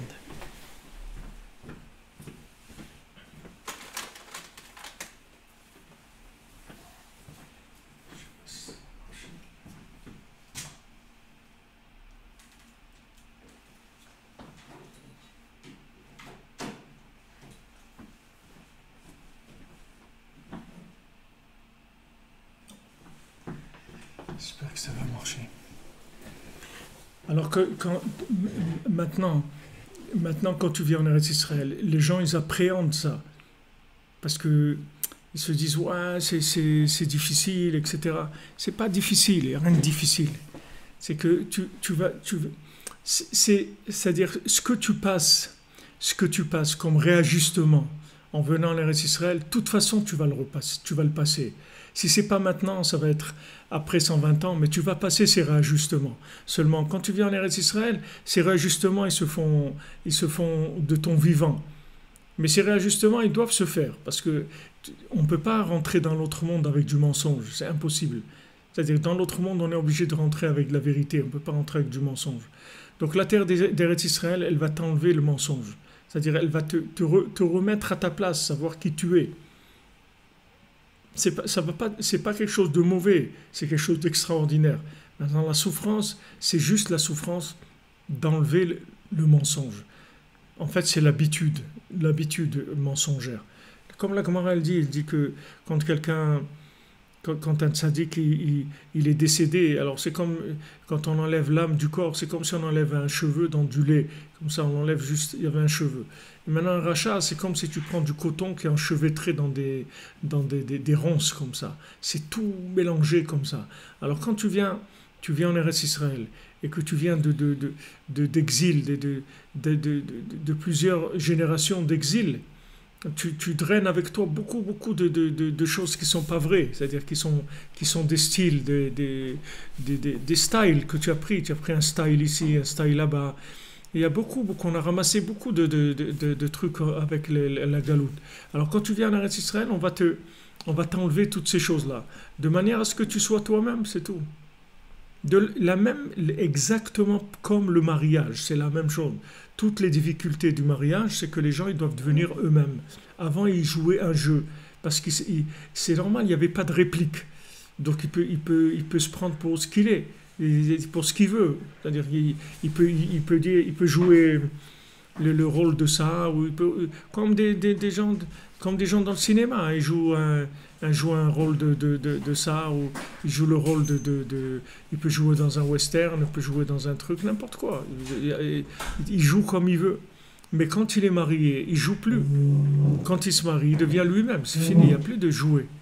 Il joue plus. Parce que maintenant, il a affaire online à des résultats online. Donc il est obligé de suivre, de se corriger, de faire ce qu'il a à faire. Il ne peut pas faire ce qu'il veut.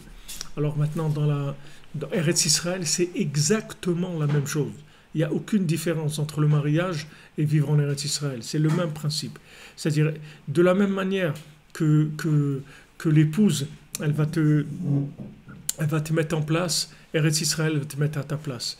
Tu vas souffrir, pour la plupart des gens, ils vont souffrir, parce que Eretz Israël est Niknit Beisourim. Pourquoi on souffre? Parce que on a du mensonge en nous. C'est pas de notre faute, c'est pas qu'on est des menteurs, c'est que le fait Vaïtarevu Bagoïm, ils se sont mélangés avec les nations, Vaïlamedou et Maasehem, ils ont appris leurs actions et ça leur a collé. Donc Eretz Israël va te remettre à ta place. C'est tout. C'est dur parce qu'en général, tu vas commencer en bas de l'échelle et tu vas monter petit à petit. Tu vas arriver à ta place. Et une fois que tu vas arriver à ta place, c'est extraordinaire parce que tu es à ta place, tu vas vivre, tu vas être heureux, tu vas être joyeux, tu vas être toi-même, c'est tout. Il ne faut pas faire de la résistance, c'est tout. Il ne faut pas essayer de s'accrocher à ce qu'on était. Parce que Eretz Israël, elle va te faire devenir toi-même. Donc c'est le même principe que le mariage. Et une fois que maintenant, tu deviens toi-même, c'est-à-dire que tu vas pouvoir être en contact avec la partie d'Eretz Israël qui est à toi, c'est-à-dire que tu dois toi-même cultiver. Je ne parle pas maintenant d'être agriculteur, c'est pas ça ce que je veux dire. C'est-à-dire que maintenant, tu as une part dans la Kedusha d'Eretz Israël que tu dois révéler. Une fois que tu vas être toi-même, tu vas révéler ta part que tu as en Eretz Israël, c'est-à-dire la révélation d'Hachem en Eretz Israël que toi seul peux faire. Il n'y a personne d'autre qui peut le faire à ta place, parce que la terre d'Israël, elle a été donnée au Ham Israël, elle a été donnée à toutes les tribus. Donc il n'y a personne qui peut le faire, il y a personne qui peut le faire à ta place. Maintenant, quand tu vas faire ça, alors en fait, tu vas féconder la terre d'Israël. C'est-à-dire la terre d'Israël va donner ses enfants, elle va donner ses fruits, elle va donner sa sagesse, elle va donner sa connaissance. Elle va inonder le monde. Ça va inonder le monde. Là, on est juste au début. C'est le début. Tout ce que vous voyez, c'est juste le début. C'est pour ça que ça bouge encore dans le monde. Il y a encore lieu à discussion. Mais vous verrez à un moment, il n'y a plus à discuter. Il n'y aura plus à discuter du tout. Il n'y aura plus de discussion possible.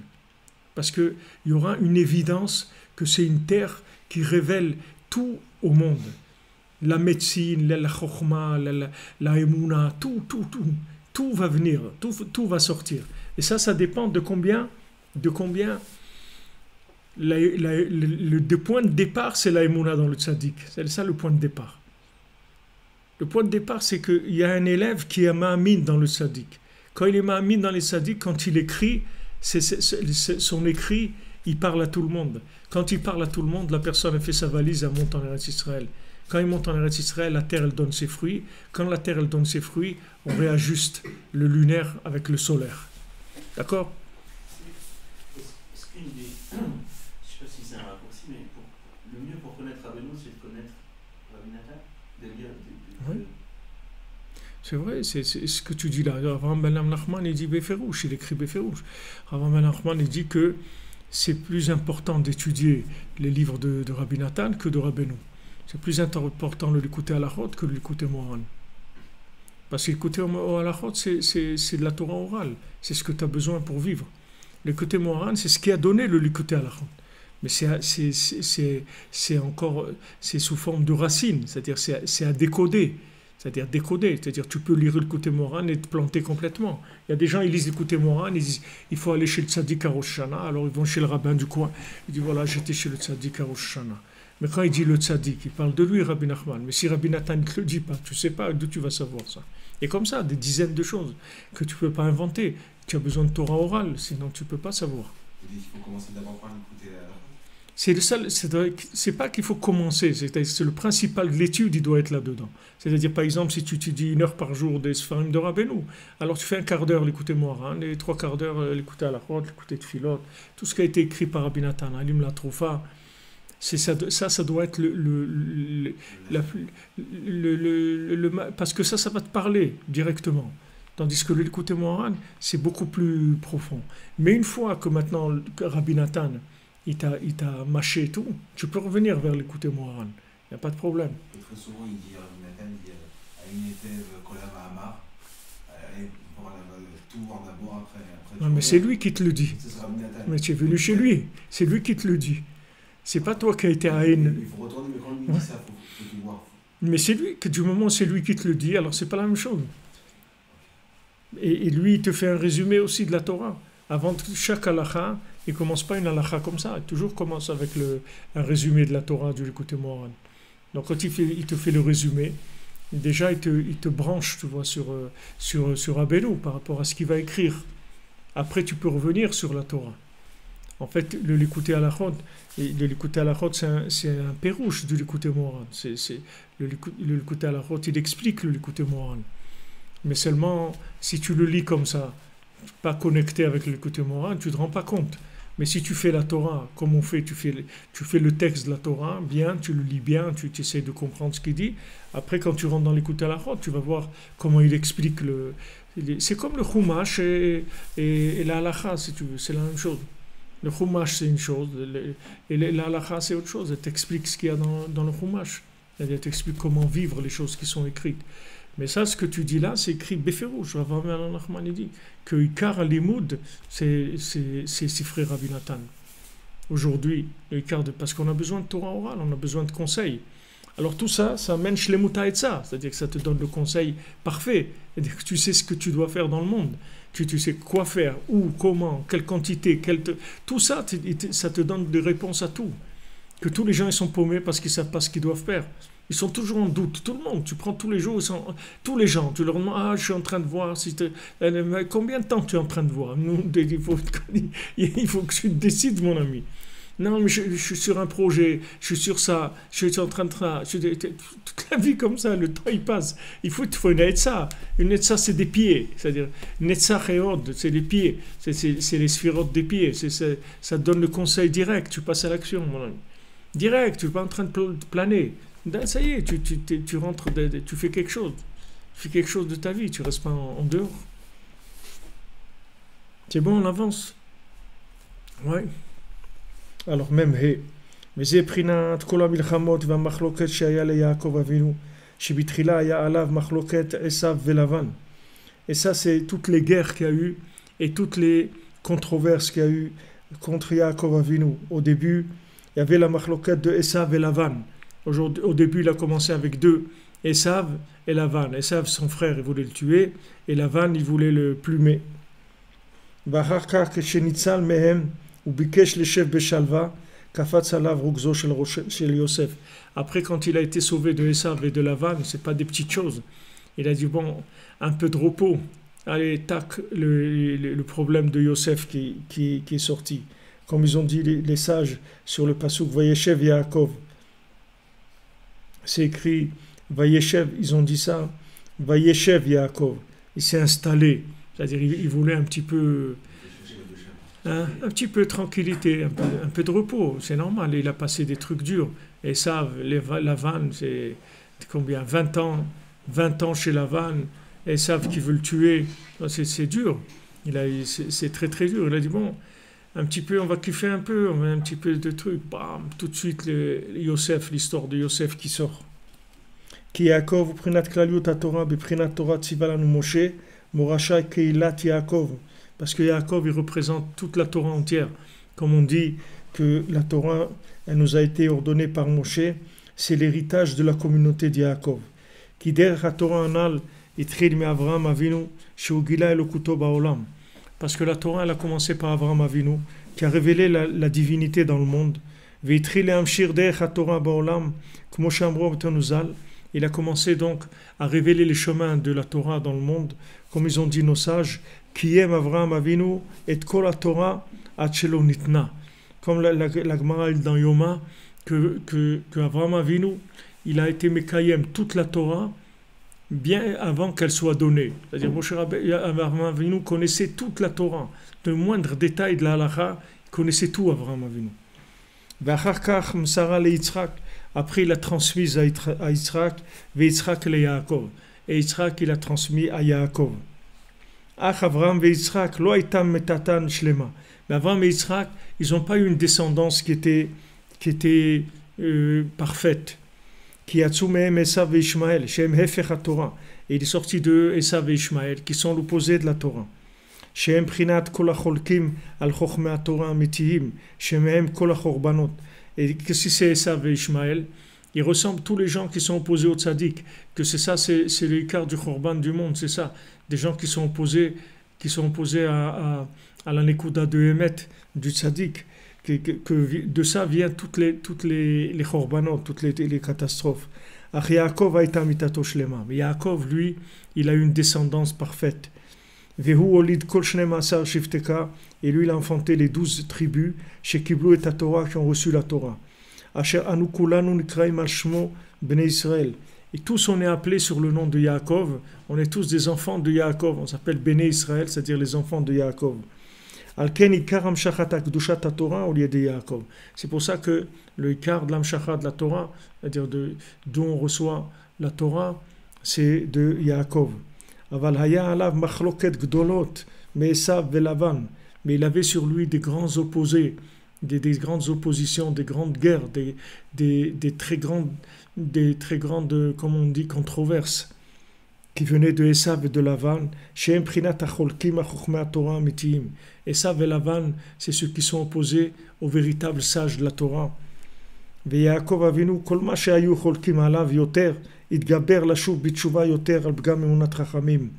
Et Yaakov Avinu, plus maintenant, il était attaqué, plus on essayait d'aller contre lui, et plus lui faisait tchouva sur la emunat chachamim. Il essayait de faire tchouva sur la emunat chachamim, comme on avait vu, si vous vous rappelez au début, Rabbi Nathan nous a dit que le ikar de la tchouva, c'est faire tchouva sur la emunat dans le tzaddik. Et ça concerne tout le monde, ça ne concerne pas que des gens qui ne sont pas Breslev. Même les Breslev, ils ont besoin de faire tchouva dans la connaissance du tzaddik. C'était qui alors son tzaddik Yesodolam et Yaakov? Quoi?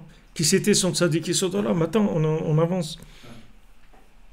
Ulkataken chet adam arishon shepagam basé.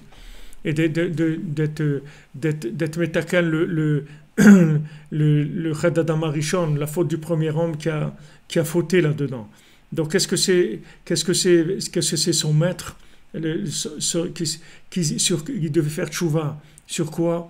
Yaakov Avinu, que ça veut dire tchouva sur emunat chachamim, ça veut dire qu'il veut faire tchouva, qu'il devait avoir confiance en lui. C'est ça faire tchouva sur emunat chachamim. C'est ce qu'il n'a pas eu Adam Arishon. Adam Arishon, il était tout seul. Comment il n'a pas eu emunat chachamim? Il n'a pas eu la emuna qu'il était capable de faire ce que Hachem lui a dit de faire. Hachem lui a dit fais une seule chose, il dit ne mange pas de ça. Il devait savoir qu'il ne devait pas le manger, c'est tout. Et qu'il était capable, malgré toutes les explications et toutes les tentations du serpent et tout, il devait avoir confiance en lui qu'il était capable de le faire. C'est ça emunat chachamim, l'a expliqué Rabbi Nathan. Donc Yaakov Avinu, chaque fois qu'il était attaqué, c'est parce qu'il dit j'ai pas assez confiance en moi, donc j'ai pas découvert la vérité. Et la preuve logique, c'est-à-dire qu'on peut comprendre très simplement ça, c'est que lui, il aimait Rachel, il n'aimait pas du tout Léa, alors qu'il devait prendre Léa. C'était ça sa première femme. La vraie première femme de Yaakov, c'est Léa, c'est pas Rachel. Rachel, c'est la deuxième femme de Yaakov. Mais la première, c'est Léa. C'est elle qui a donné la plupart des tribus, c'est Léa, c'est pas Rachel. Il s'est trompé. Pourquoi il s'est trompé, Yaakov? Il était attiré par Rachel et pas par Léa. Parce qu'il n'avait pas confiance en lui. Du moment s'il avait confiance en lui, il aurait vu tout de suite ce qui était bien pour lui. Il aurait reconnu ce qui était bien pour lui et ce qui n'était pas bien pour lui. C'est-à-dire, Emunat Rachamim, n'oubliez pas que l'Emunat Rachamim, dans ce qu'on est en train d'étudier, c'est ce qui agit sur le lunaire. Vous comprenez? Ce qui agit sur le lunaire, pour pas que tu sois dans la lune, comme on dit. C'est-à-dire pour que tu aies les pieds par terre, pour que tu sois dans la réalité. La réalité, c'est que tu saches faire les bons choix. Pour faire le bon choix qui devait faire Yaakov, c'est-à-dire d'abord prendre Léa qui représentait la prière, et après, parce qu'en fait, Yaakov, qu'est-ce qu'il a fait? Il a pris la femme de Esav. Parce que Hachem Ishmor, heureusement que Esav, il n'a pas pris Léa, sinon ça aurait été la fin du monde, ça aurait été. Heureusement que sa femme, c'est Yaakov qui l'a prise, parce qu'il lui a coupé les pieds complètement. Il est devenu complètement de la paille, Esav. Il n'avait pas de femme. Il prenait des femmes de la rue, mais sa femme à lui, c'était Léa. La femme de Esav, c'est Léa. Elle pleurait toute la journée pour pas tomber, pour pas se marier avec lui. Toute la journée, elle faisait que pleurer sur ça. Et lui, au moins, Esav, il voulait pas être son élève de Yaakov, au moins qu'il prenne sa femme. C'est déjà Esav, il voulait pas être son élève. Mais au moins que la femme de Esav se marie avec Yaakov. Qu'au moins, il lui donne pas les moyens, en plus de mettre en place son... Béhémet, on ne sait pas. Peut-être que Léa aurait fait faire tchouva à Esav, on ne sait pas. Mais d'après ce qu'on voit, comme Hachem il a fait, c'est qu'il n'a pas voulu prendre des risques, en tout cas. Et que Léa ne voulait pas. Elle ne voulait pas de s'occuper d'Esav, c'est tout. Elle ne voulait pas avoir un mari comme ça, c'est tout. Parce que Léa, elle vient d'endroits très très élevés. Léa, c'est Alma Deit Kassia, c'est les mondes cachés. C'est des mondes cachés. À la base, Esav aussi. Hein? À la base aussi, la Torah d'Esav a été plus haute que celle de Yaakov. Donc théoriquement, ça aurait dû être le couple parfait. Le couple parfait, s'ils avaient été dans le... si Esav, il avait été branché sur Yaakov. Mais comme Esav, il a déconnecté complètement de la vérité, il a voulu aller vers la consommation, vers les plaisirs de ce monde, etc. Heureusement que sa femme, elle n'a pas suivi. Elle a dit, moi, pas question, moi, je ne veux pas me marier avec lui. S'il avait accepté d'être le talmide de Yaakov, elle serait mariée avec lui. Il n'a pas voulu être l'élève de Yaakov. Elle s'est mariée, elle, avec Yaakov. Et ça a complètement fait basculer le monde. Tout est rentré dans l'ordre. C'est le début de la mise en place de tous les éléments. Tous les éléments, ils ont commencé à se mettre en place à ce moment-là. Donc, il a eu tous des enfants des tzadikim, de ces deux femmes. Et voilà, toutes les tribus, la plupart des tribus, elles sortent de Léa. Donc, regarde, parce que Béhémet et Esav, c'est l'homme du concret, Esav. Yaakov, c'est pas l'homme du concret. Yaakov, c'est celui qui fait descendre la parole divine. Mais l'homme du concret, du terrain, c'est Esav. S'il avait été avec Yaakov, les deux ensemble, ils auraient fait des choses extraordinaires. Mais il n'a pas voulu. Donc Yaakov, il a dû aussi s'occuper du concret, qui n'est pas son travail normalement. Mais il a dû le faire. C'est-à-dire, il a dû, le travail de deux, il a dû le faire tout seul. Et c'est très difficile de jouer les deux. Très, très difficile. Très difficile. Béhémet, c'est très difficile. Les gens qui te disent, ouais, mais comment tu peux étudier la Torah et travailler, tu vas travailler, après tu as la tête à étudier, quand tu étudies, comment tu peux avoir le cœur d'aller travailler? C'est très difficile de faire les deux. Mais c'est comme ça que Hachem, il a voulu. Hachem, il a voulu que ça soit comme ça. Parce que Esav, il n'a pas réagi comme il fallait. Mais ça aussi, ça fait partie des rigueurs d'en haut qui n'ont pas été adoucies. Donc ça n'a pas permis à Esav et à Ishmaël d'avoir accès. Après Ishmaël, il aura accès, Esav, il n'aura pas accès du tout. Esav, il ne pourra pas avoir accès du tout. C'est-à-dire que toute sa vitalité, elle sera récupérée complètement par Yaakov. Il n'aura pas il n'existera pas de par lui-même. Il sera entièrement refondu dans Yaakov. Mais il aurait pu être une entité de par lui-même et se soumettre à Yaakov et être l'homme le plus heureux de la terre. Mais il n'a pas voulu ça, il a voulu être indépendant, donc il a tout perdu. Il a tout perdu, voilà, Yaakov lui a pris sa femme. Sa femme, c'était la réalisation de lui-même, ce qu'il serait devenu lui-même. Il serait devenu le vrai Esav, comme il voulait être, mais comme sa femme, elle voulait pas le suivre dans le mal, donc elle a prié pour pas tomber entre les mains de son mari. Donc elle est tombée chez Yaakov. Elle voulait Yaakov, elle voulait pas Esav.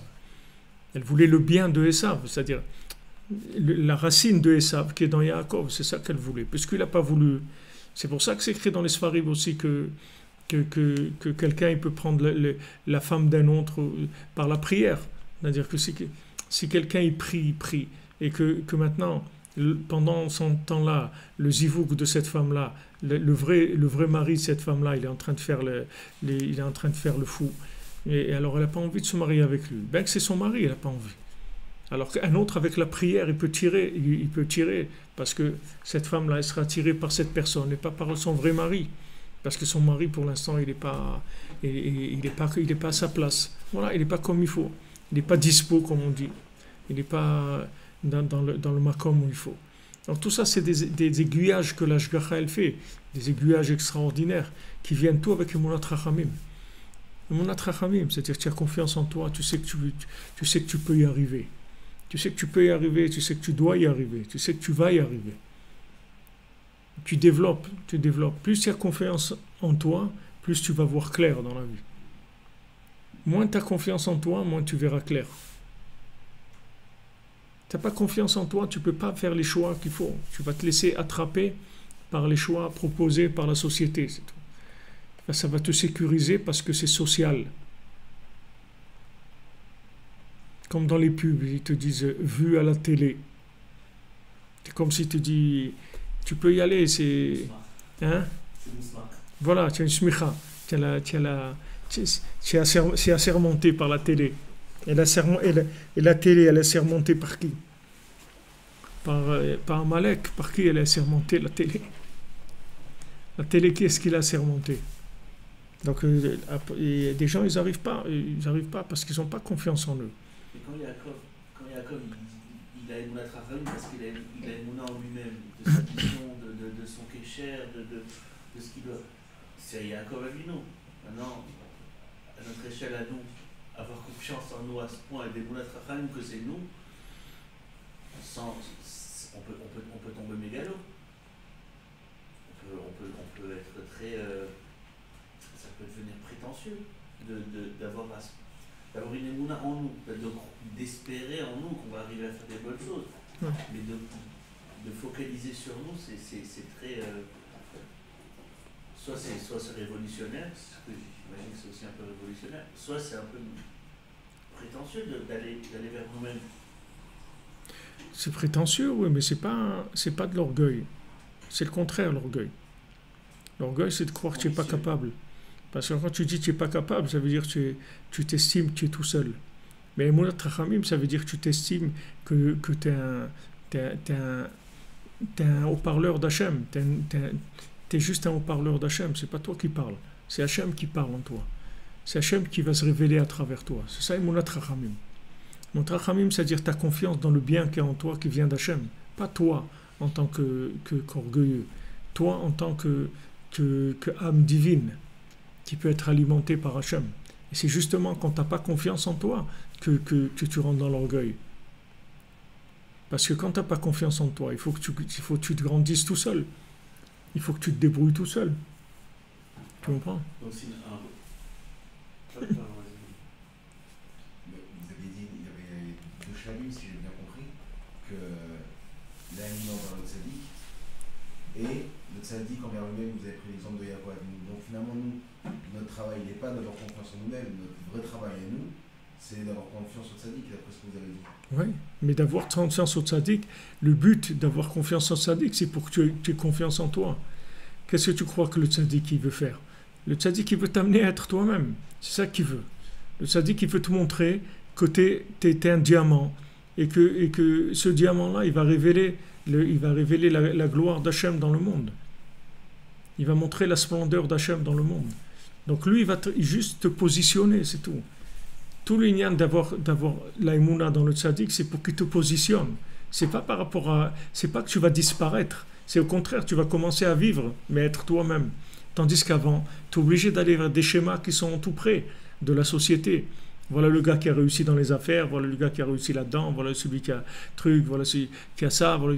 Tu vas avoir des schémas tout près comme ça, qu'on va te proposer des types de gens qui sont des références dans le monde.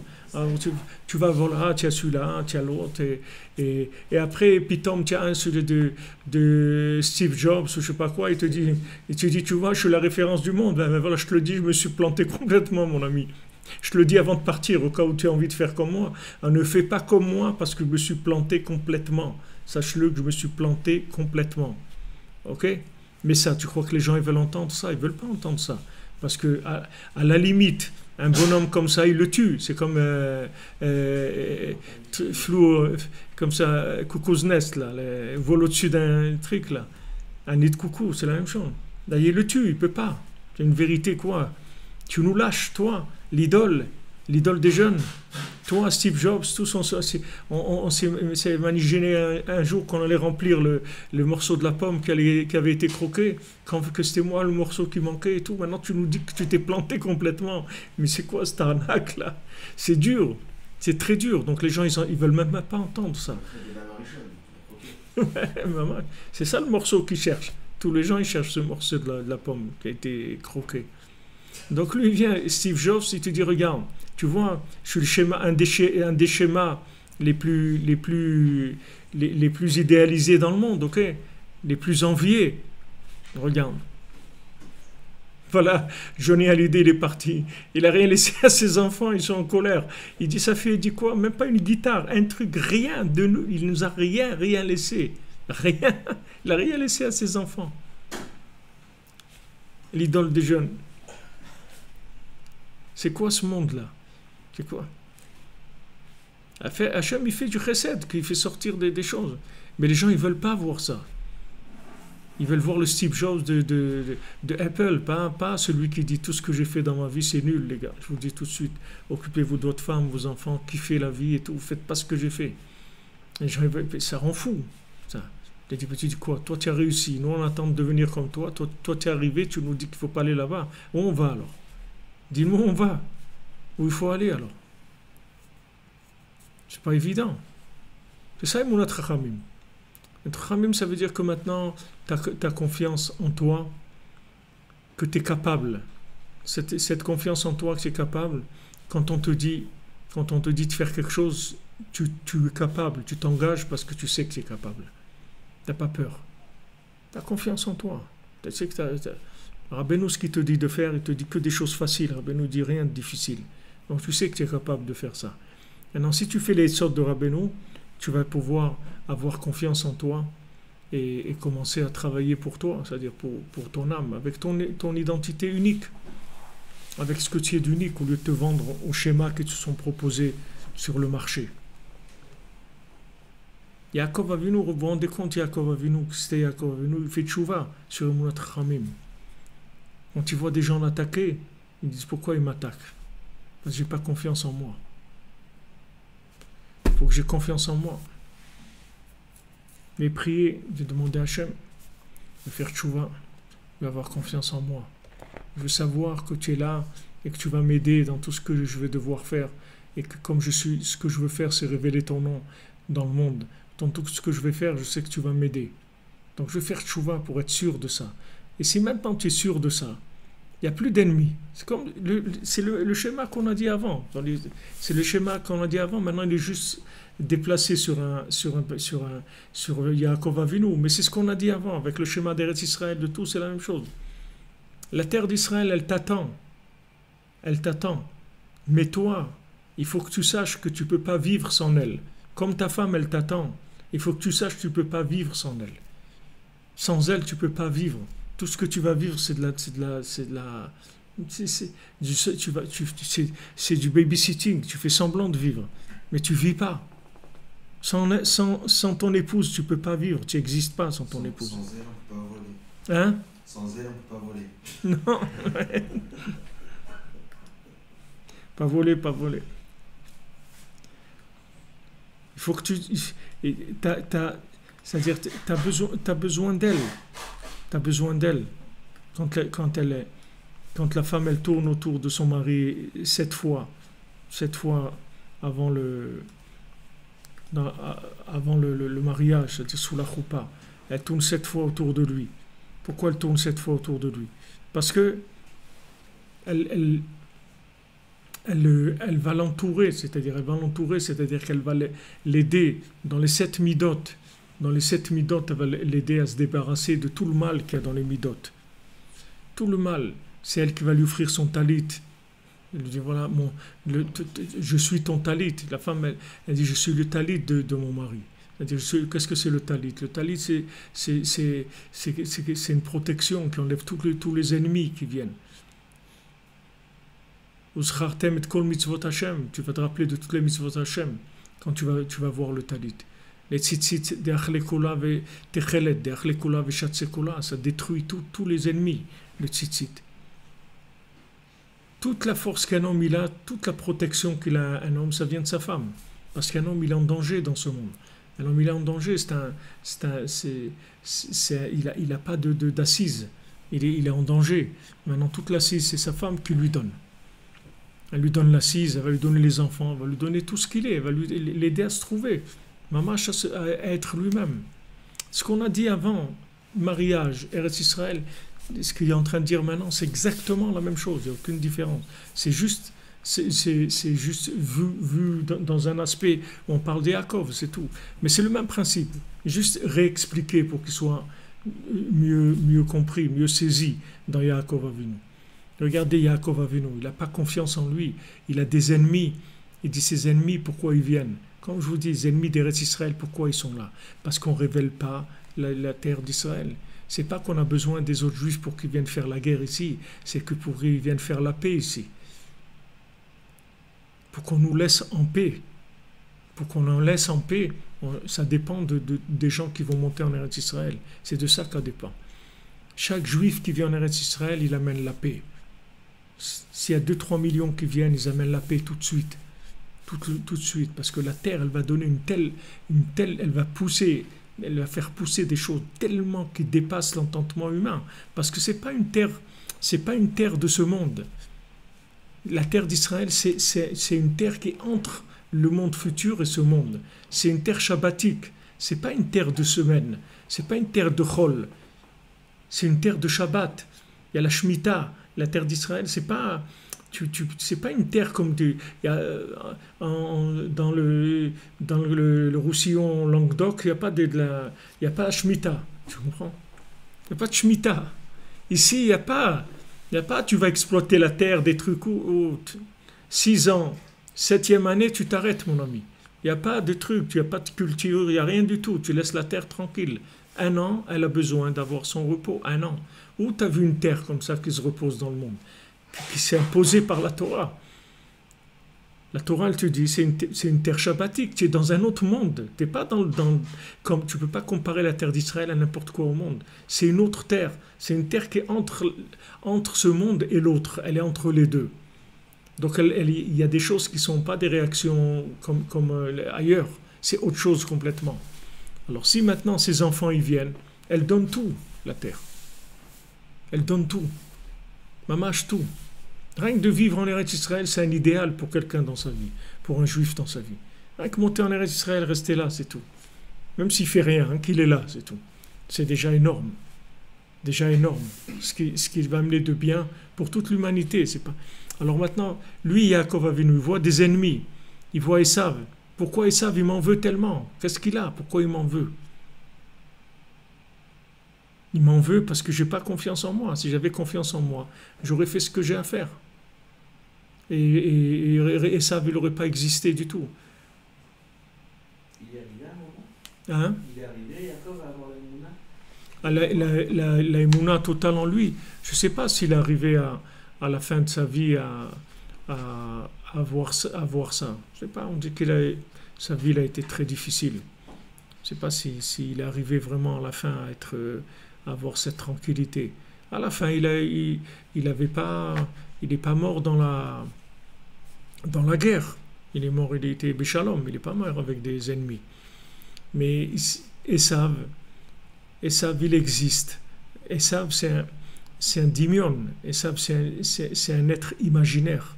Il existe parce qu'il n'y a pas de détermination, c'est tout chez Yaakov. Tu vois tout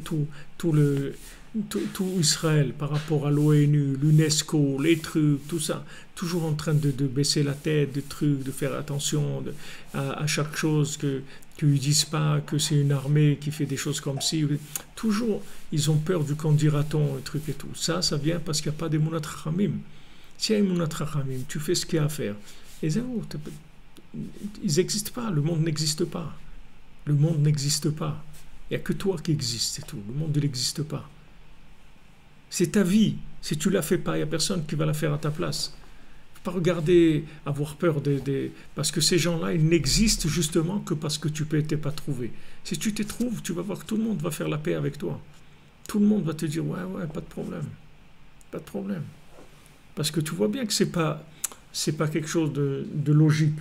Tu vois bien qu'à côté en Syrie et tout, il y a des centaines de milliers de gens qui meurent. Ça intéresse personne. C'est pas des êtres humains pour eux, c'est rien. C'est des poubelles, c'est rien. Ah ouais, c'est pas des êtres humains. Et ceux d'ici, c'est des êtres humains. Et ceux là-bas, c'est pas des êtres humains. Alors c'est quoi des êtres humains? Quelle est la définition de l'être humain?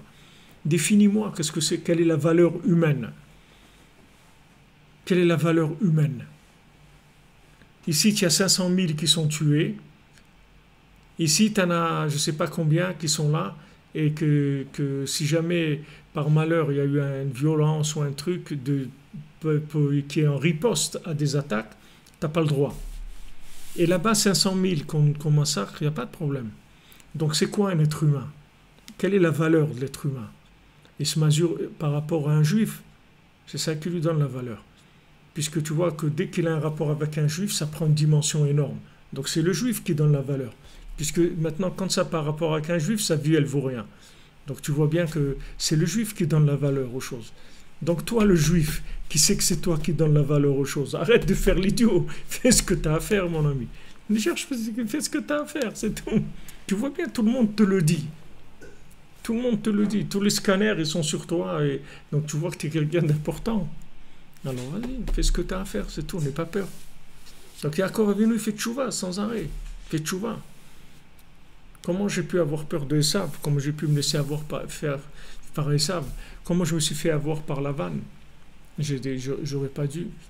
Tout, il a fait avec tout, des combines et des trucs. Il n'a pas été direct, parce qu'il n'avait pas confiance en lui. Donc il n'a pas confiance en lui, il ne voyait pas clair. Vous voyez, les gens qui ont confiance en eux et tout, ils tranchent, je sais pas, tu prends Poutine et tout, ils tranchent, il n'y a pas de problème. C'est des gens étranges, ils n'ont pas des trucs... Il n'y a pas de sentiments, il n'y a pas de trucs. Il fait ce qu'il y a à faire. Les gens ils disent, ouais, embargo et tout, fais embargo ce que tu veux. Fais ce que tu veux. Pas de problème. Il fait ce qu'il a à faire, c'est tout. Il n'en a rien à faire de personne. Parce qu'il sait que s'il ne fait pas ce que lui il a à faire, qu'est-ce qu'il va le faire? Voilà. Si tu ne fais pas ta vie, tu crois qu'après, il y a quelqu'un qui va pleurer sur toi parce que tu n'as pas fait ce que tu devais. Personne ne va pleurer sur toi, mon ami. Si tu ne fais pas ce que tu as à faire. Fais ce que tu as à faire dans ta vie, c'est tout. Qu'au moins, le jour où tu te couches, tu es tranquille, tu souris. Oh, Hachem, j'ai fait ce que j'avais à faire. Tu pars en rigolant, c'est tout. Tu rigoles, au moins tu as fait ce que tu avais à faire. Avoir cette confiance en soi que bon Hachem, il m'a créé, il est avec moi. Moi, je suis avec lui. Il est avec moi, il est Dodi Vedodili. On est ensemble. On est ensemble. Il n'y a pas de... Moi, je fais tout ce que je peux pour être avec lui, pour le révéler. Et lui, il est avec moi. Dieu est avec moi pour me soutenir dans tout ce que je fais. Donc, Yaakov Avinu lui-même, il fait tchouva sur ça. Yaakov Avinu, kol ma she'ayu cholkim alav yoter, itgaber lashub b'tchouva yoter al pgam emunat chachamim. Plus on l'attaque, plus il fait tchouva sur emunat chachamim. Ou taken chet adam harishon shepa gam bazeh. Et réparer la faute d'Adam Harishon qui a pas pu tenir là-dedans. Toutes les générations après qui ont fauté là-dedans. Et lui, il a fait tchouva pour eux. Avec des esfarim rabim. jusqu'à que il a fait beaucoup de livres, Yaakov Avinu. Chez Uprinat Mashenitman Bebet Shem Ve'ever Arba Esre Shana Be'et Shebarach Me'esav. C'est ça qu'il a passé 14 ans. Il s'est caché dans la yeshiva de Shem Ve'ever quand il s'est sauvé de Esav. Vesham Masak Batorah, là-bas il étudiait la Torah. Ou Bevadai Chiber Al Yedeze. Et c'est sûr qu'avec ça, il a fait plusieurs sfarim. Ki Yaakov Chiber Kama Sfarim Kdoshim Be'inyan Ha'emuna Kdosha Kamova. Parce que Yaakov Avinu, il a écrit plusieurs livres sur la Emouna, comme c'est quelque chose que Rabbeinu rapporte, que Yaakov Avinu, il a écrit plusieurs livres. Comme chez Siper Miziad Murzal, comme Rabbeinu l'a raconté, comme on va Bedavrenu chez Zeprinat, Vesefer Katav Ishrivi, comme c'est écrit, Sefer Katav Ishrivi. Un livre, il a écrit Ishribi. Ishribi, ça veut dire rabbi, mais ça veut dire rivi aussi, rive. C'est-à-dire, quand il y avait des disputes, ça lui fait, plus on l'attaquait, plus il écrivait des livres. C'est-à-dire que c'est parce qu'il faisait tchouva sur Emunat Rachamim. Donc il découvrait des nouvelles applications, des nouvelles explications de la Torah. Plus on l'attaquait, et plus lui, il allait chercher profondément dans son âme. Il ne se laissait pas attraper par l'extérieur, de dire « Ouais, il m'a fait ça, ben moi aussi je vais lui faire. » Il ne rentrait pas là-dedans. Il dit « Pourquoi il m'attaque ? Parce qu'il n'y a pas l'évidence de ce que je suis. Donc il faut que je cherche plus mon identité. Je vais chercher plus au plus profond de moi-même. » Tout ce qu'on voit, qu'il y a plus de machloket sur le Emet, qu'on voit des gens qui attaquent la vérité, צריכים להתגבר לשוב בתשובה על פגם אמונת חכמים שלו או של העולם. Il faut qu'il fasse tchouva sur l'emunat chachamim à lui ou celle du monde. C'est-à-dire, même s'il a fini avec lui, il peut y faire tchouva sur le monde, pour le monde. C'est-à-dire, il peut réparer le manque de confiance dans le monde en essayant de leur donner confiance à chacun, à chacune, de leur dire regardez, vous êtes capable, vous allez y arriver. Vous allez y arriver, ayez confiance en vous, vous allez y arriver. Ça aussi s'appelle faire tchouva sur l'emunat chachamim. ומה שפוגם מה שאינו מאמין בעצמו ועל ידי כל תשובה נעשה ספר כנ"ל בבחינת וספר כתב איש ריבי. Ou ce qu'il a été pogem, qu'il n'ait pas confiance en lui, et grâce maintenant à la tchouva, il y a des nouveaux sfarim qui s'écrivent. C'est-à-dire que maintenant, en fait, quand tu fais tchouva sur Emunat Rachamim, quand tu fais tchouva sur Emunat Rachamim, ça veut dire que maintenant, quand tu as confiance en toi, tu permets une révélation d'Hachem par rapport à ce que tu es toi, par rapport à ton modèle, à toi. Donc ça amène des conseils dans le monde. Ça facilite la vie pour les gens. Ça montre des modèles de vie aux gens. Au lieu de montrer des modèles de Steve Jobs ou des trucs comme ça, tu montres des modèles de gens qui sont Ma'amin B'Hashem, qui ont construit leur vie avec HaKadosh Baruch Hu. Et ça amène énormément de shalom dans le monde. V'zeh nahag Yaakov tamid. Et tout le temps, Yaakov, il avait l'habitude de se comporter comme ça. Plus il voyait qu'on l'attaquait, il faisait tchouva, il étudiait plus la Torah. Je crois qu'il a écrit des séries enketz. Tu te rends compte ce que ça veut dire enketz? C'est-à-dire des milliers de livres, il a écrit Yaakov Avinu. Des milliers de livres. Et grâce à ça, il a adouci toute la rigueur à l'idée prinat even shtia, par le lien du even shtia, c'est-à-dire la pierre de base du monde, de fondement de l'humanité. Donc tout ça, on l'a expliqué déjà, le even shtia et tout ce fonctionnement de Emunat Rachamim par rapport à even shtia, on l'a expliqué il y a 2 semaines. Donc on avait vu que toutes les pierres qu'il y avait sous sa terre, elles sont devenues une seule pierre. Chez Eshtacha Yaakov Beatzmo, lui-même il a mérité ça. Chez Be'et Sheyatsa mi Beit Shem Ve'ever Paga Bamakom, que quand il est sorti de la yeshiva de Shem Ve'ever, il est arrivé dans l'endroit du Beit Hamikdash. Vesham nichlalu kol ha-12 avanim be'even shtia bekodesh kodashim. Toutes les 12 pierres, elles sont devenues une seule dans le Kodesh Kodashim. En fait, les 12 tribus, c'est des aspects différents, mais tous c'est une seule chose. Tout c'est pour révéler Hachem, que Hachem Echad ou Shmo Echad. Mais pour que Shmo Echad, il faut proposer 12 styles de service divin. Sinon, si tu dis il y a Shem Echad, oui, mais qu'est-ce que ça veut dire, Shmo Echad? Comment Alors voilà, tu as 12 possibilités. Dans ces 12 possibilités, tu dois te débrouiller à trouver ton truc. Tu es automatiquement en rapport avec un de ces 12-là. Il n'y a pas autre chose. Il n'y a que ces 12. Tu peux être tranquille que dans ces 12, il y a tout pour tout le monde. Donc cherche ta place par rapport aux 12 tribus. Chez Zechal, il y a des ribouilles Sfarim, chez Zechal, il y a des Sekatora. Que ça, il a mérité par le nombre de Sfarim qu'il a écrit, parce qu'il a étudié la Torah. Ve'alken shalach Yaakov le'Esav, kshe'atzam mibet Lavan beshalom, im Lavan garti. C'est pour ça que quand Yaakov il est allé rencontrer Esav, il lui a dit, tu sais, moi j'habitais avec Lavan.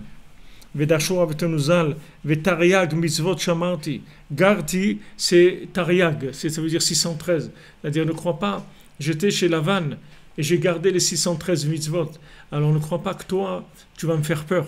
C'est pas toi qui vas me faire peur. Moi j'étais chez Lavan et tu sais toi-même qui c'est Lavan. Lavan c'est un sorcier. Lavan, Lavan, Esav il tremblait de Lavan. Pourquoi Esav n'est pas venu tuer Yaakov chez Lavan? Parce qu'il tremblait de Lavan.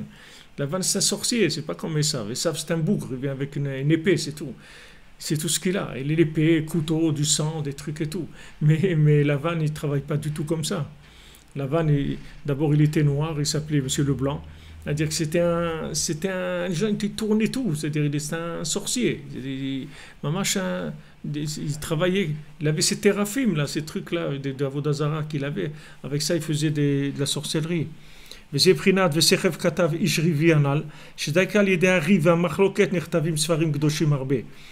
qu'est-ce qu'il lui a dit? Il a dit, sache que moi, en fait, chaque fois que quelqu'un il fait la guerre, en fait, il m'aide beaucoup parce qu'il me permet d'aller chercher plus profondément en moi et de faire des découvertes extraordinaires que j'aurais pas fait avant s'il n'y avait pas cette pression de l'extérieur. Donc, quand quelqu'un il m'attaque comme Lavan, comme toi, il dirait, tu sais, je viens de chez Lavan et justement, j'ai gardé Tariag Mitzvot, c'est-à-dire, tu sais combien de Sfarim j'ai écrit grâce à Lavan. Est-ce que justement tout ce qui m'a fait comme tromperie, comme guerre contre moi, ça m'a permis d'avoir encore plus confiance en moi, d'aller chercher encore plus dans la Emouna, dans la Tfila et tout. J'ai écrit des Sfarim, ça m'a fait écrire des Sfarim. S'il n'y avait pas de pression, alors la personne, des gens qui n'ont pas de pression, ils vivent cool, ils boivent de la tequila, il y a le soleil, il n'y a rien, qu'est-ce qui va sortir de là? Il ne va rien sortir, c'est tout, il est cool. Mais quand il y a une structure, il y a quelque chose déjà un peu de rigueur, un peu de structure. Et surtout quand il est attaqué, ça l'oblige à chercher plus profondément. Il ne peut pas faire autrement. Il est obligé d'aller chercher plus profondément. Et à ce moment-là, il découvre des sfarim, c'est-à-dire il découvre des conseils nouveaux. C'est ça qu'il lui a dit, j'ai habité avec Lavan. Et j'ai gardé 613 mitzvot, c'est-à-dire que ce sont tous les sfarim de la Torah. Shamarti, shekaliede, shegarti, im lavan, vesavalti memenu, shesavalti. Que c'est précisément parce que j'ai habité chez Lavan et j'ai supporté de lui ce que j'ai supporté, shebikesh la akor et akol chas shalom, qu'il a voulu tout arracher, il voulait tout m'enlever, ma femme, mes enfants, tout, il voulait me laisser partir sans rien et tout m'enlever. Précisément, grâce à ça, j'ai gardé les Tariag Mitzvot, c'est-à-dire j'ai écrit des Sfarim. J'ai pu comprendre toutes les 613 Mitzvot qui sont tous les Sfarim de la Torah. Toute la Torah, il connaissait Yaakov avant qu'elle lui soit donnée. Il la connaissait en profondeur, dans tous les détails. Tout, il a su grâce à cette pression-là qu'il a eue de la guerre que lui a fait Lavan. Tout ça, il a mérité grâce à la tchouva qu'il a faite justement par l'opposition de Lavan. Parce que précisément, grâce à l'opposition, il y a beaucoup de sfarim qui s'écrivent. Quand on a le mérite de faire tchouva, justement, grâce à cette marloquette-là, on fait tchouva, et après on va trouver des sfarim, que ces sfarim-là, ils vont nous donner les conseils, et quand on va trouver les conseils, on n'aura plus besoin de cette marloquette-là. Elle ne va plus exister, la marloquette. puisque la marloquette, elle vient dans le fait qu'il n'y a pas d'évidence. Alors on nous fait la guerre. Comme on a dit avant, par rapport à Eretz Israël, par rapport au mariage, tout ça. Tous ces problèmes-là, que ce soit la guerre, toutes les guerres contre Israël, etc., qu'il y a dans le monde, que ce soit les marloquettes de Shalom Bayit et tout, c'est tout sur le même problème. C'est-à-dire, quand on t'attaque, sache que tu dois aller chercher plus profondément en toi. C'est pas répondre. Si tu réponds, ça veut dire que tu n'as rien compris. C'est-à-dire, c'est dommage, tu ne vas pas utiliser la situation pourquoi elle est faite. Quand on t'attaque, va chercher plus profondément en toi et tu vas révéler des choses. Que ces choses-là, elles vont rendre la vérité évidente. Et automatiquement, il n'y aura plus sur quoi discuter. Il va y avoir une telle évidence qu'il n'y aura pas sur quoi parler. Donc, il n'y aura pas de marloquette. Donc, cette marloquette, elle vient du manque d'évidence. Donc, elle pousse à la recherche de l'évidence. Donc, on va chercher plus profondément. Même voilà, on va arrêter là les 5 cas. Bezrat Hashem, Shei Chodesh Tov, Shabbat Shalom, le mois de Hadar, de la Simcha, de la Emouna, de la joie, danser, se déguiser, sauter, faire tout ce qu'il y a à faire, être Sameach. C'est avec ça qu'on lutte contre Amalek. Amalek, il va disparaître parce qu'on va être joyeux.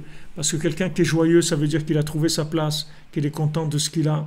Et Baruch Hashem, on a de quoi être content qu'on a à Beno. C'est ça notre joie. Alors je voulais vous annoncer aussi que Baruch Hashem, je vous avais parlé que l'Ilkutei Moharan, le premier tome français-hébreu est sorti. Alors je vais juste vous le montrer avant qu'on finisse pour finir, comme on dit en beauté. Voilà, alors je vous montre l'Ilkutei Moharan qui est sorti là. Donc c'est un tome français, voilà à l'intérieur, comme on fait, c'est français, hébreu, pour permettre à tous ceux qui veulent étudier d'avoir la traduction. C'est de la Torah 1,54, il fait 535 pages. Il est en papier Bible, il est pas, donc ça fait pas très épais, il fait 2 cm et demi d'épaisseur, mais c'est un grand livre pour que ça soit agréable et facile à étudier. Donc voilà, c'est un Mazal Tov, parce que comme j'ai écrit sur la couverture, je n'ai pas pu m'empêcher de le mettre, c'est l'étude du Likutei Moharan rapproche la venue du Mashiach. Bezrat Hashem.